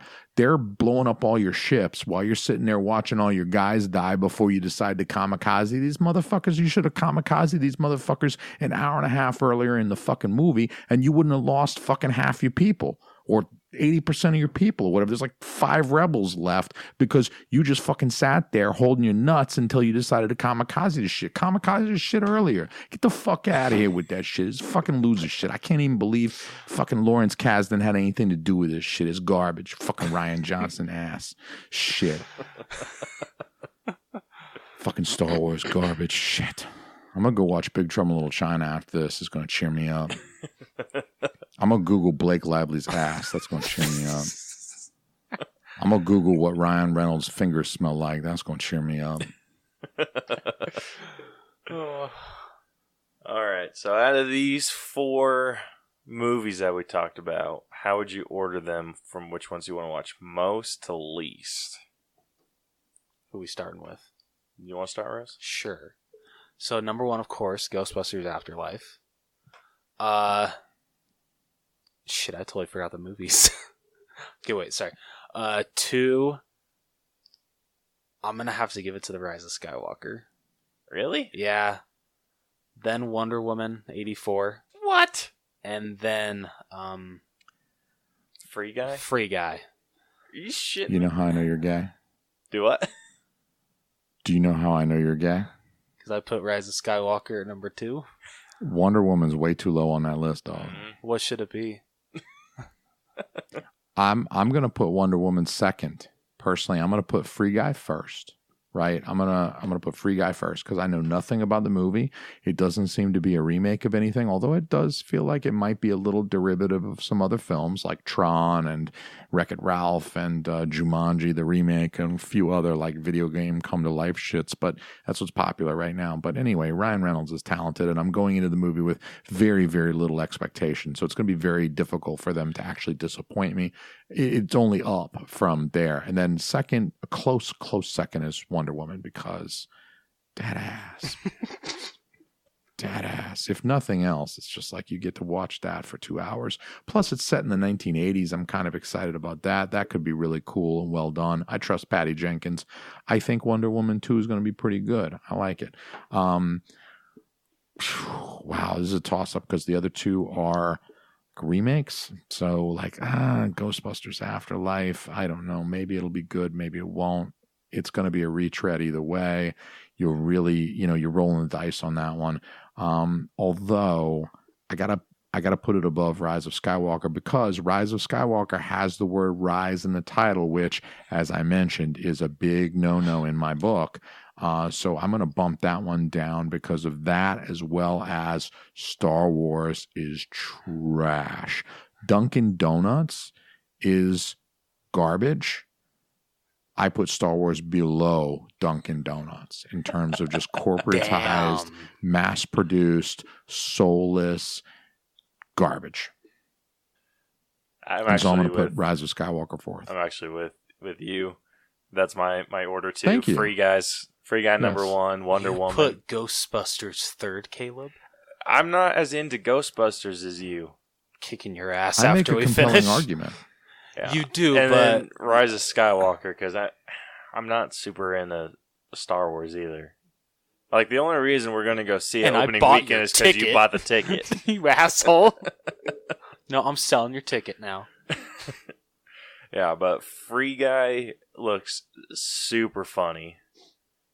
And I freaking love Ryan Reynolds and everything that he does. I haven't seen every movie he's done yet, but he's usually the best part of even like the shitty movies that he's in. I wouldn't recommend Definitely Maybe. He was in that movie. Oh, I saw that one. I actually liked it. That might have a worse title than that. Should be called The Rise of Definitely Maybe because Definitely Maybe is a fucking stupid name for a fucking movie. It's a fucking dumb name. So from the get-go, they had me turned off the whole movie. And then I'm sorry. The movie was a bad movie. It was stupid. I wanted them both to get run over. I wanted them to like trip and fall into oncoming traffic and a truck just run them both over. Fuck you, definitely maybe. A Rise of definitely maybe. Fuck off with that shit. Although, what's the one where he marries Sandra Bullock? Ooh, The Proposal. yeah. Yeah. That was a good movie. I like that That one. one was awesome. That one's cute. I like romantic comedies. I never saw that. What? Sorry. Gosh damn it, Rose. What? Do you not like movies? I mean, do you have like a problem with films? It's just odd. I just feel like you haven't watched very many. I know, of it's them. like I feel really a guy who loves movies. Yeah, I know. It's really sad. It's just strange. Like, just strikes me as odd. Your list of films that you need to watch is just so long. I mean, it's just really, really long. Give me that look, Caleb. Hey, I'm in total agreement. You're not very good at doing homework. Suck it. Dude, anytime What's your favorite era for movies? Both you guys. Rose, go first. What's your favorite decade? Probably the 80s, 90s, 2000s, 80s. 1970s. I would say 80s because that's when Ghostbusters came out. The original Ghostbusters. Yeah. Fucking amazing movie. All the other Ghost movies, trash. 1989, trash. 2016, trash. Get the fuck out of here. Afterlife's probably going to be trash. But the first Ghostbusters, that's a great fucking movie. What about you? What's your favorite era for films? Like decade or... Okay, I don't know what year or what years I want to say the 60s, like John Wayne movies. Yeah, he did a bunch in the 60s. He did 50s too. I think Searchers was like 54, 56. Yeah, so that's like that's my favorite decade because those are like all the Word. movies that my dad would like let me watch that weren't like cartoons. Like I grew up watching Rooster Cogburn, the McClintock, the Cowboys, all those. Fuck yeah. Mine's the 1930s. I like the screwball comedies. The Thin Man, excellent movie. If you've never seen The Thin Man, they made a whole bunch of sequels. Those are kind of meh. But the first Thin Man, excellent fucking movie. And The Awful Truth, that was 1937. Cary Grant, fucking Irene Dunn. That movie is so fucking good. It's a little crazy. It's a little kind of, I don't know, it's nutty. But it's a screwball comedy. That's what you expect. The Awful Truth and The Thin Man. And Big Trouble in Little China. Those are my 3 recommendations for both of you, as well as your listeners. Anybody out there listening to All Bros No Hoes show, go check out Big Trouble in Little China, then check out The Thin Man, then check out The Awful Truth. That's your homework this holiday season, okay? You got time off for Christmas. You can squeeze those 3 movies in. They're not exactly the 10 Commandments. They're not exactly Godfather. They're 2-hour movies. You can squeeze them shits in. You can watch them with your family, okay? They're enjoyable films, okay? You can watch them with the nieces and the nephews, and they'll dig them. If your little niece complains about The Thin Man being black and white, then I fully expect you to take off your belt and beat her savagely around the face and neck.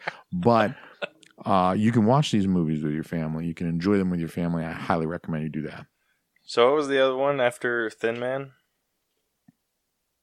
The Awful Truth. Awful Truth. The Awful Truth and The Thin Man. Never And mind, of course, this was Big Trouble in done. Little China. Yeah. Yeah, I'll probably watch them as soon as I can find them. Rose might be a few years down the road. Asshole. Well, honestly, Get on it, man. You got the holidays. considering that those are those like The Thin Man and what was the other one? Awful Truth. Are those like 2 like kind of like Criterion movies? The Awful Truth was released on Criterion, Okay. but I don't think The Thin Man was. Oh, it wasn't? Okay. So like are they No. like hard to find like physical media wise at all? I don't think so. Okay. I think you should be able to like rent them pretty easily from like iTunes, but Okay. I own both on DVD. I bought them a while back. I even bought it before it came out on Criterion, The Awful Truth. So, I mean, they're pretty easy to find. I mean, Redbox is not going to have them. Forget about that because they're, I don't know, if you find a movie from the 1930s in a Redbox, I'll blow you.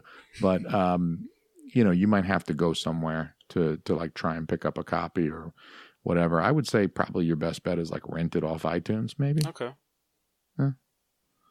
That might be your best bet.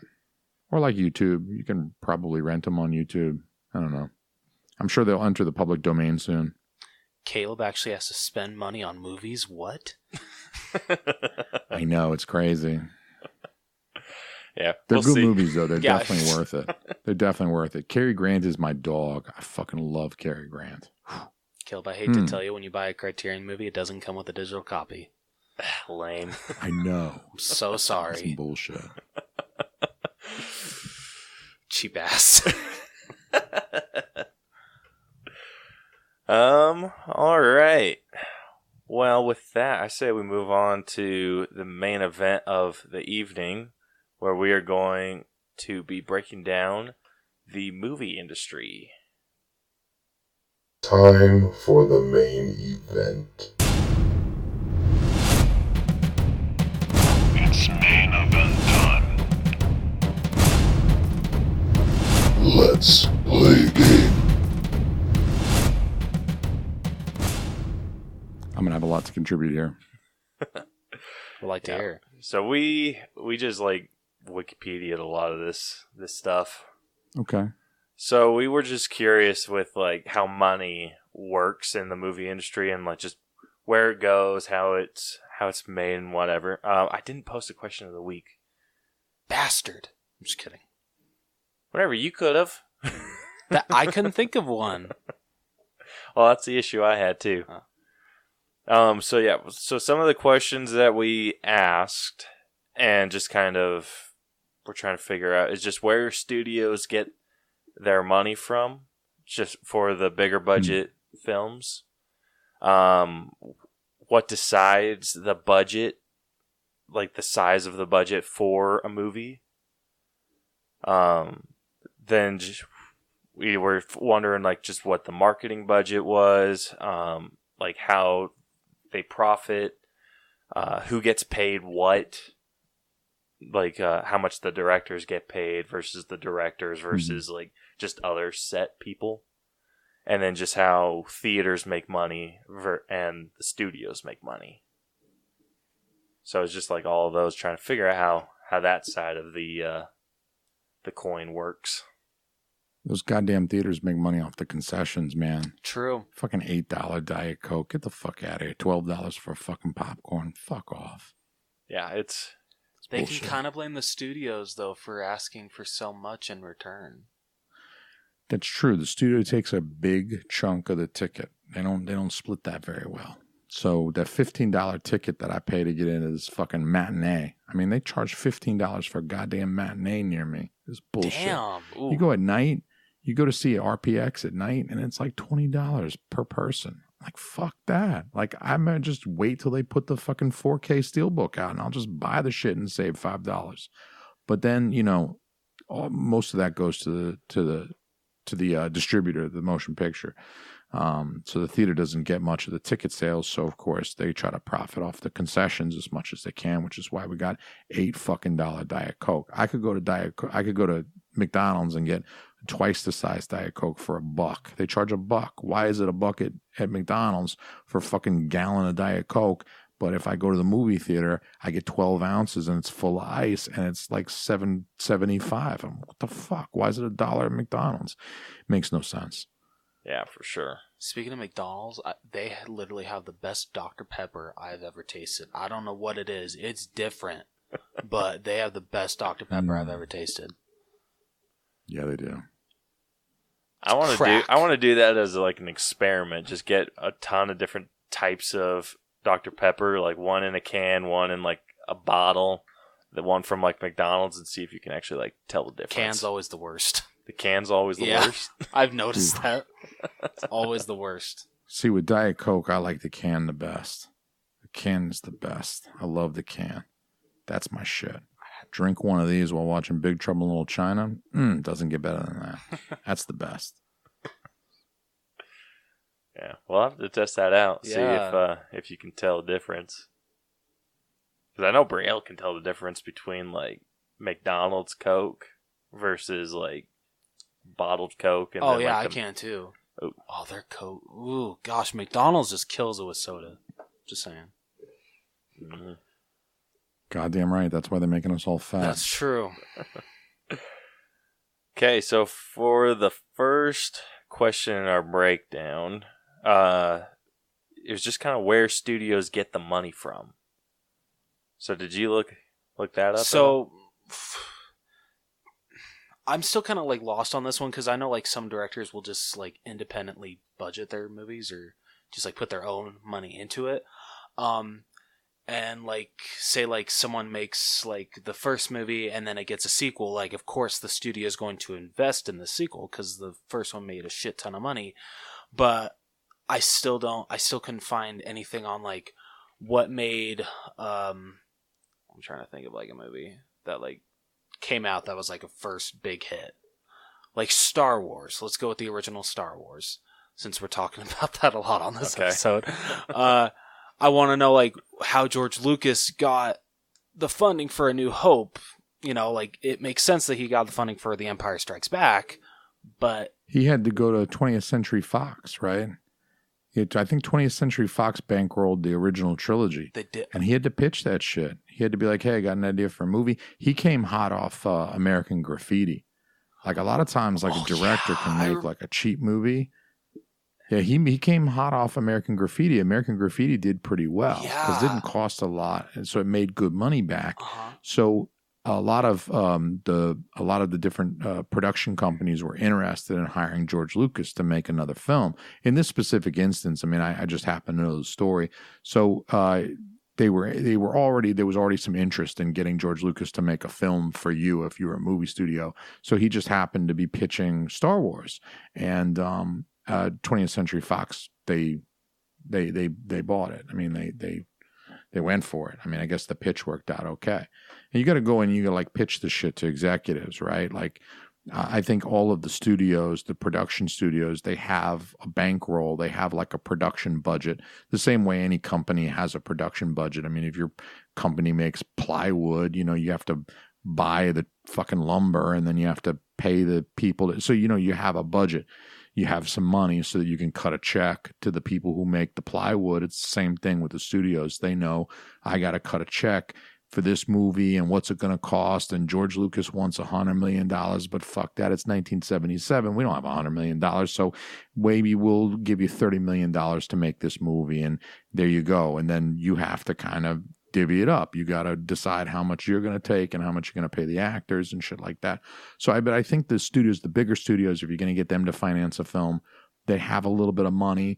You got to pitch them an idea. If they like you, especially if you're coming hot off another film, maybe it was a little smaller or whatever, but it did good business, then they'll give you some money and there you go. You can make your movie. But they're always going to give you less than what you ask for, I think. You know, you're going to want $100 million and they're like, fuck you, here's 50. You know what I mean?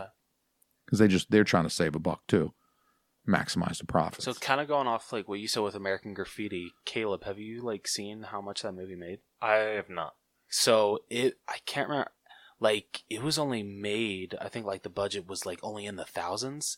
It grossed over $100 million.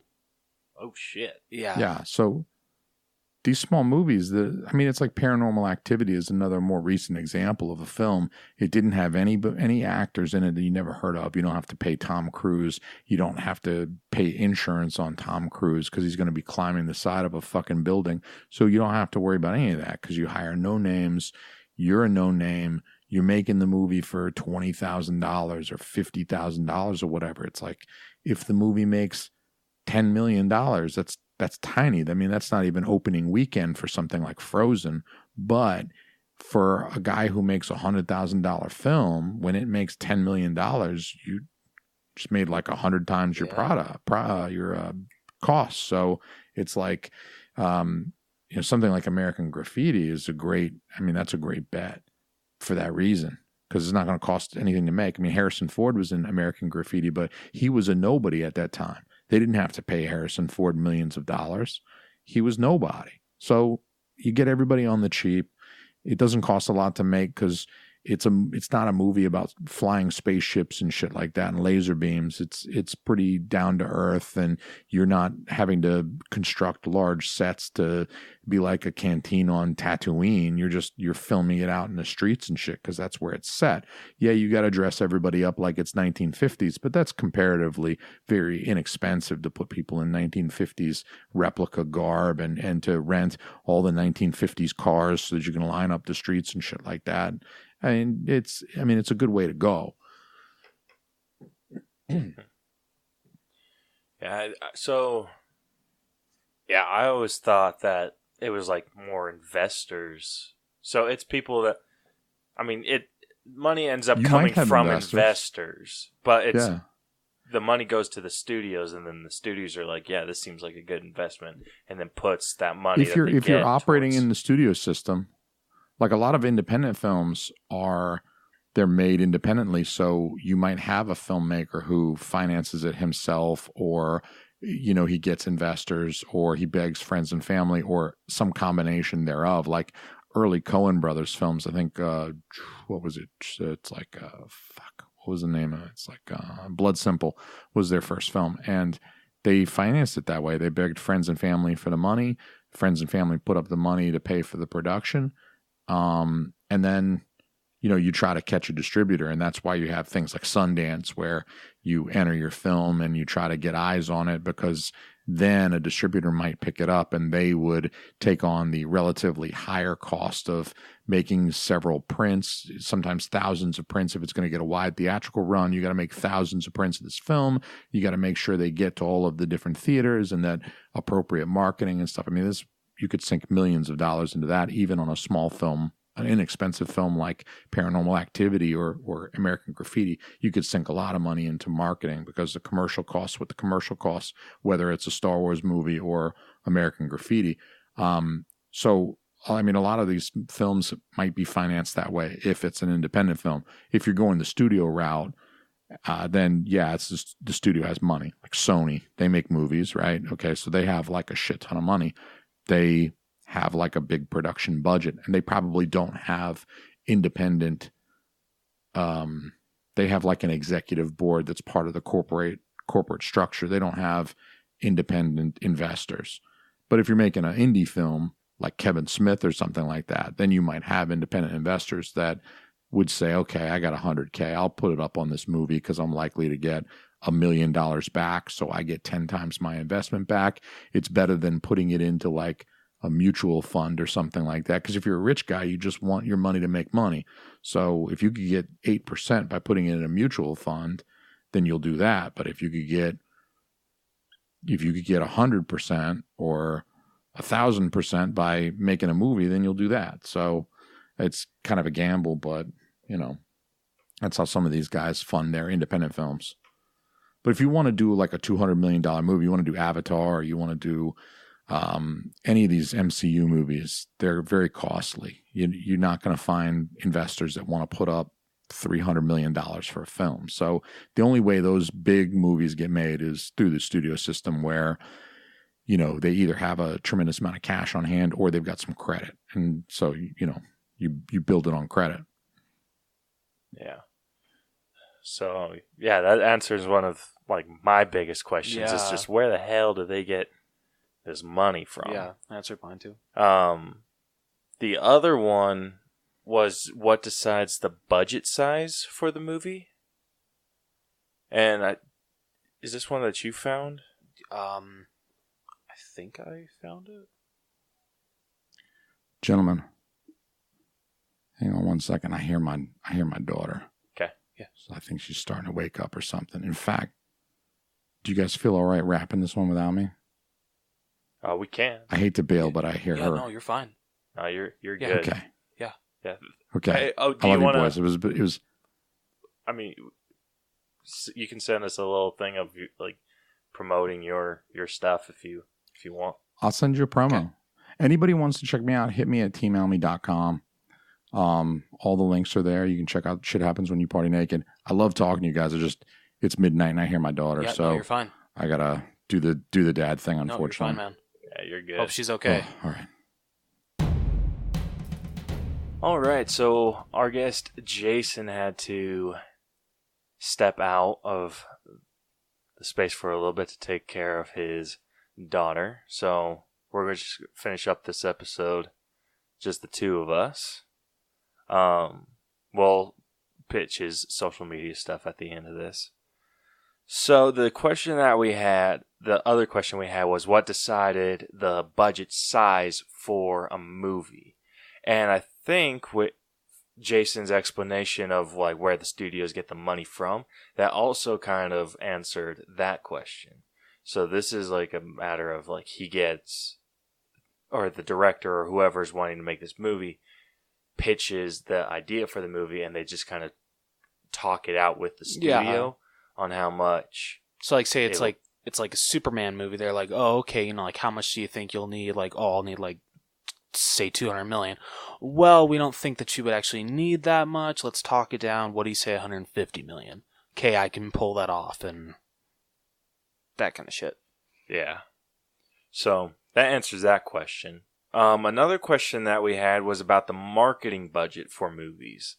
And some of the sources that I read, and you read some different ones, so we can just share them. Okay. But the one that I read was it's half of the movie's budget is what the marketing budget is. So, if, like, for easy math, if a movie's being made for $100 million, they apply $50 million for marketing purposes. And that's sending the actors to go talk about the movie, that's commercials, that's basically any promotion of this movie. And like that's like like I said, the actors talking about it. So what did you read? So I think I read like something kind of like the same thing, like it's about half the budget, but so this is kind of like it's not like going off, but what I found kind of interesting is like, you know, like what makes a movie profitable? What does a movie have to be profitable? And what you read is that it has to make double its budget, right? Right. So I read that it actually has to make 3 times its budget. So there was what was the name of the website? Because it was like 11 things that you need to know about the box office or stuff you didn't know. And it's on the site called justinkanacki.com. And they reference Solo, a Star Wars story, which we all know did not do that well at the box office. Only grossed about $300 million. So where did they reference? I can find it. Sorry, I think I just scrolled past it, damn it. Well, okay, so, I'm like really screwing this up. I'm sorry. Okay, so, like I said, you know, like if a movie costs $100 million to make, you got to make $300 million to break even. The Disney reportedly said that Solo cost them around $250 million to produce. To break even, the movie would have had to make about $750 million, which it only made over $300 million. So that was a failure, absolute failure. But yeah, okay.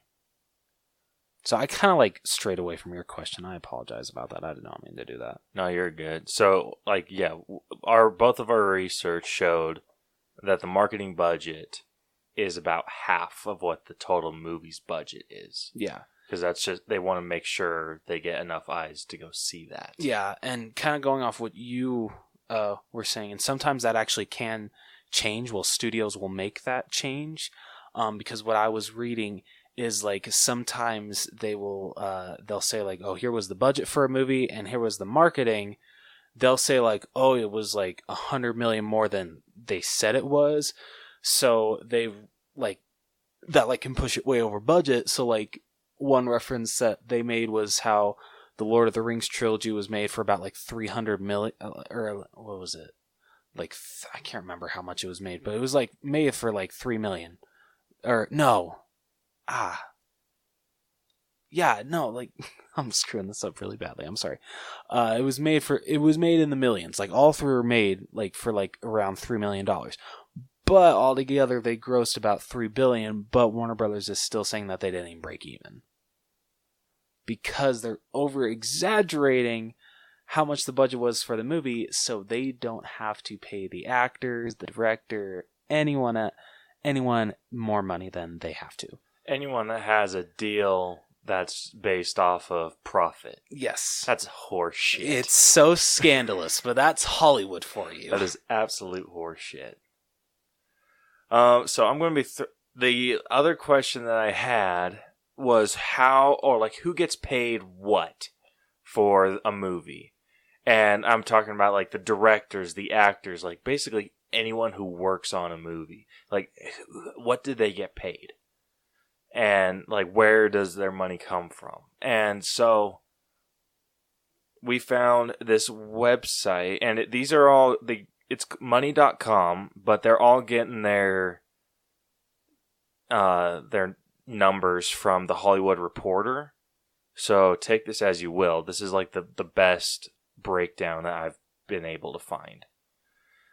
So from what I've gathered, with directors, they get a base pay, and it could be, depending on the size of the budget, could be between...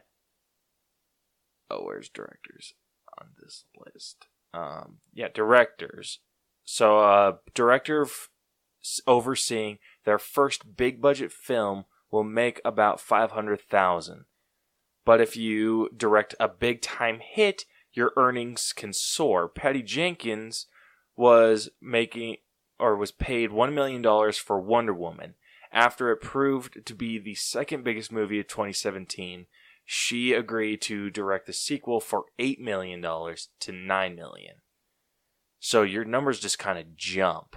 And from what I gathered from like other directors like J.J. Abrams, they get the base pay for the movie, and then they get a small percentage of the box office gross, which ends up usually being like 1 or 2% of the box office gross, which doesn't rely on them making any money off of the profit. So I wonder if that's kind of like a way that they get around being like, oh, like you don't get money because we said profit. We're not profiting, so you don't get shit. So I could see this working out way better, being like, I want whatever the box office gross is. Yeah. You just imagine like Disney doing that to JJ for The Force Awakens, like, oh, the movie was not profitable at all. Sorry, JJ. Be like, horse shit. You saw how much money that thing made. Yeah, I'd be like, you can go to hell. So it breaks it down more. Actors, they A-list movie actors or movie stars routinely make about $15 million to $20 million for top roles in big budget films. Didn't RDJ make more than that in like Avengers Endgame? He reportedly got like $75 million. Damn. Yeah.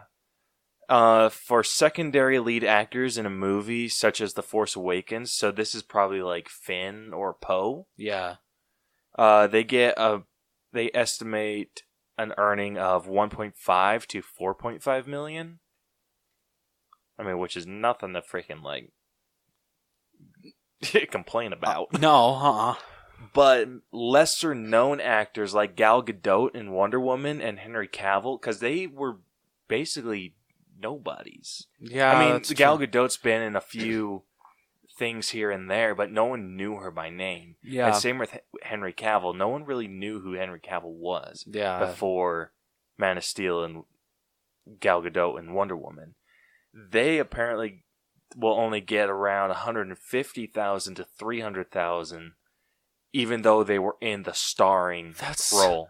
The shit that Henry Cavill had to go through to become Superman is bullshit. Yeah, freaking horse shit. Makeup artists, they make about $48 an hour if they're working in the film industry. So that's about $75,000 a year. But a makeup artist working on a big budget movie will make $124,000 a year. That's more like it. Yeah, and then the median wage for the makeup artist in like not in the movie business, is about $17 to $18 per hour. So not super great. No, it's not. Like a lot of these, you kind of have to get paid. You get paid freaking nice in the big budget movies, but smaller budget or TV, you don't get paid that well. Sucks so much. Yeah, so like a camera operator, in the TV or film, you make just under $50,000 a year, and on a big budget movie, it could be up to $154,000 a year. So you basically more than double what you earn on a big budget movie. Hell with that, you triple. Yeah, that's true. For screenwriters, the latest Writers Guild agreement requires that film screenwriters be paid at least $72,000 for an original script and $63,000 for an adaptation. So I'm guessing that's like a book or like a remake or whatever. Yeah. Says that top talents such as Aaron Sorkin can pull in $3 to $5 million per script. So it's just kind of the popularity of your name. So I actually guessing. think also adapted screenplay is kind of like, say you like write some like a movie on like someone's work, like Straight Outta Compton or Bohemian Rhapsody or Rocket Man. Even though it's an original like script or an idea, you're still basing it off someone. So that's adapted screenplay. Okay. Yeah, the annual salary for a screenwriter, like a normal, like the median. So this is like just people in the middle. Their salary is around $72,000 a year. Producers for Hollywood films can earn up to $750,000 to $1 million per movie. First-time producers might only make $250,000 though for the film. Bill Schneip. Bill Schneip. Yep. Boom operators. So this is like who holds the microphones and just keep them above the actors' heads. For low-budget films, they get about $37,000 a year. Most studio films will be around $72,000, and for big-budget movies, you can make up to $120,000. So this is just under double if you're working for a typical studio. I can just imagine being a boom operator like on Avengers Infinity War Endgame, just like doing whatever you can just to make sure the mic is out of the shot. Freaking hanging upside down and shit. Yeah. And I feel like some of these people should get paid more. So like, absolutely. Like honestly, I feel like the screenwriters shouldn't get paid like $3 to $5 million a script. I mean, a script can take a while to write. That is true. I mean, still. Boom operators, I feel like people doing that kind of heavy lifting, they should get paid a little bit more. Agreed. Like, especially because they're also, aren't they like audio specialists too? Yeah, usually. Mm-hmm. Yeah, and then this one, especially the key grip, and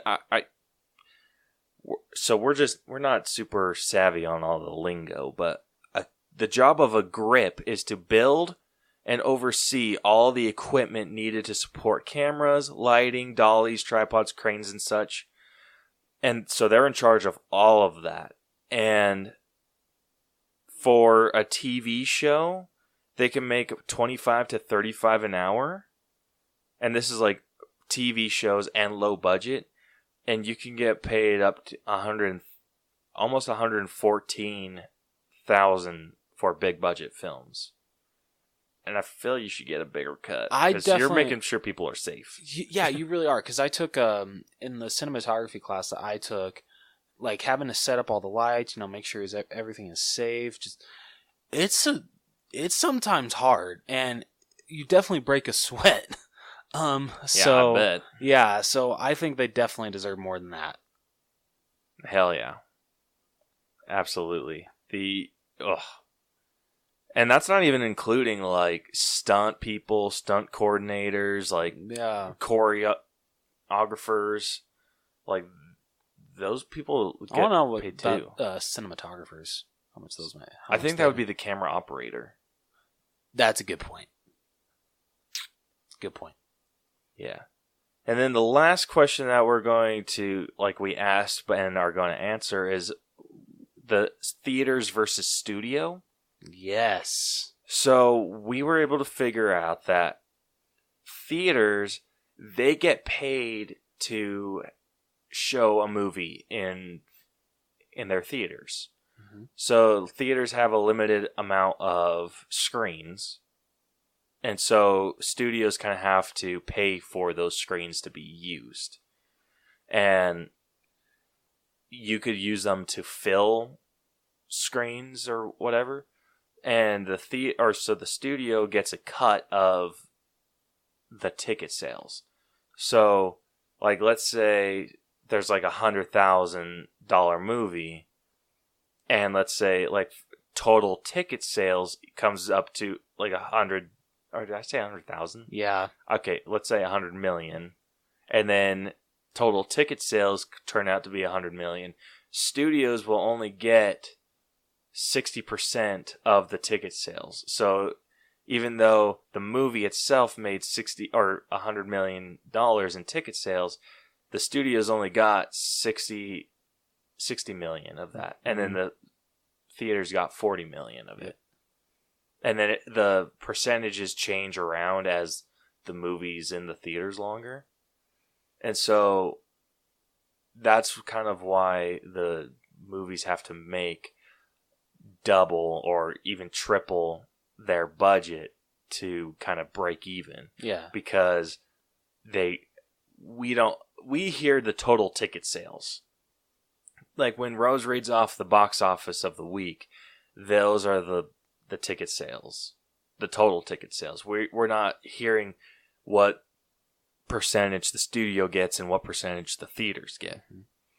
And most of the time, the studio gets, theaters usually don't get any of their percentage until the weeks after the movie has come out. Studios always get the first 2 weeks. So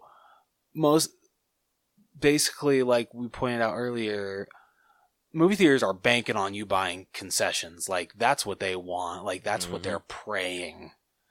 Because they're really not making jack shit when it comes to movie ticket sales. But it's a very, what I was able to gather, it's a very symbiotic relationship. If a studio doesn't provide screens, then they can kind of go out of business because they can't take on these extra movies or whatever. But studios also need to produce these movies so theaters can stay open. Yep. So it will draw people in to go get popcorn and drinks and whatever. Yeah. And now I think I feel that maybe the industry, opening of theaters, is in danger a little bit. Because, I feel like it might be in danger a little bit because with everything going to streaming and starting off with streaming and Netflix having their own original movies that are kind of bigger budget. Ryan Reynolds is doing a Netflix movie. Mm-hmm. So it could just transfer to a place where no one has that drive to go to theaters anymore, which is stupid. That's going to kill me because there are movies that you have to experience on the biggest screen possible. Hell yeah. And in IMAX. Yeah. I got spoiled. I think the last movie we went to go see was A Beautiful Day in the Neighborhood. Yeah. And I noticed that it wasn't IMAX. Because I think the last few movies I've gone to have been IMAX. Yeah. Yeah. Well, honestly, it's spoiled. I mean, with going to the Megaplex, it was weird, not having luxury loungers there. Yeah, I know. You get freaking spoiled. Yeah, come on, Megaplex, get on the page that Cinemark is at. I feel like that's it's a couple extra dollars now, but honestly, I think it's totally worth it. It is totally. And I feel it's gotten more people to come to the movies. Yeah, you're not you're not crammed in together with people. Mm-mm. It's not uncomfortable. That was something I noticed. It was hot. Yeah. In that theater. And it's just because a ton of people were in there. Yeah. And it's just, I don't know. I hope I love going out to the theaters. I do too. It's I my love favorite it. way to escape this world. What? That's bleak. It is. Come on, you gotta escape this place sometimes, and Yeah, it's one of the best ways. I'll give you that. It is definitely one of the best ways to do that. But yeah, that's basically all the questions we had. Did you have any? No, not really. Yeah, I think we did a pretty decent breakdown of this. I mean, it was a little kind of everywhere. And, Yeah, sorry. and whatever, but we got the answers we wanted answered, the questions we wanted answered. Yeah. And it works for us. Yeah. So we hope we taught you something. We hope we did. So yeah, this concludes this breakdown, I guess. Sure, we'll call it that. Yeah, so our guest is Jason from the Shit Happens When You Party Naked podcast. You can find his podcast on Google Play. I listen to it on Spotify. It's a great show. It's a lot of basically just how he talks on this. A little inappropriate. I mean, at least inappropriate compared to what we talk, how we talk. Yeah. But yeah, he has a website. It's Team. I'm gonna butcher his name. Alme, ALME. So teamalme.com is where you can find his podcast as well.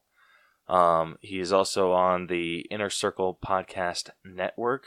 I can't name off the top of my head all the other podcasts in that circle.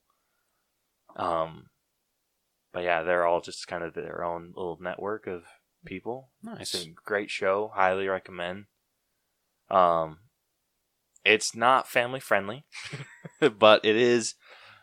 If you're a family man and you're an adult and you can handle inappropriate talk, it's a good time. It's a real good time. I laugh my ass off every week or every episode that comes out. It's a damn good time. Cannot recommend enough. So go check them out. We'll have all of their info in the description. And if you liked this episode, want to hear more, you can subscribe to us. We are on iTunes, Google Play, Stitcher, iHeartRadio, RadioPublic, Spotify, basically anywhere you can find a podcast, except SoundCloud. Screw SoundCloud. You can also check out all of our content on YouTube. We are going to be working on a video next week. Yes. And we're going to see how that format goes. So hopefully you guys will enjoy that. And so be on the lookout for that. We'll tell you guys how it's going. If you want to follow us on social media, we are on Facebook at facebook.com/TheAllBros. We are also on Twitter at TheAllBros. And we are on Instagram at TheAllBros. You can also follow our guest on Instagram at Party Naked Pod, all lowercase. I don't know if they're on any other social media. Yeah, Instagram. But if they are, they will. Well, I'll link in the description of this episode. So yeah, if you want to email us, you can email us at theallbroschannel@gmail.com or go check out our website, which is tinyurl.com/theallbros. If you have a movie you want us to break down, showdown idea, want to give us a topic to do a Dreamcast on, email us and we will get to it as soon as possible. So yeah, if you want, did I say if you want to be a guest? I don't think you did. Okay, if you want to be a guest, hit us up on any of those social media, on the email. Send us the little form that we have on our website, whatever it is. We are happy to have anyone on this show. Yep. So, with that, this has been the Allbros Pod. Oh, what are we doing next week? Next week We is are- Jumanji. Yep, the next level. Hell yeah. So, look forward to that. And until then, this has been the Allbros Podcast. I'm Caleb. And I'm Jonathan. And we'll catch you guys next week. Deuces. So long. just gets worse and worse. Does get worse. Oh,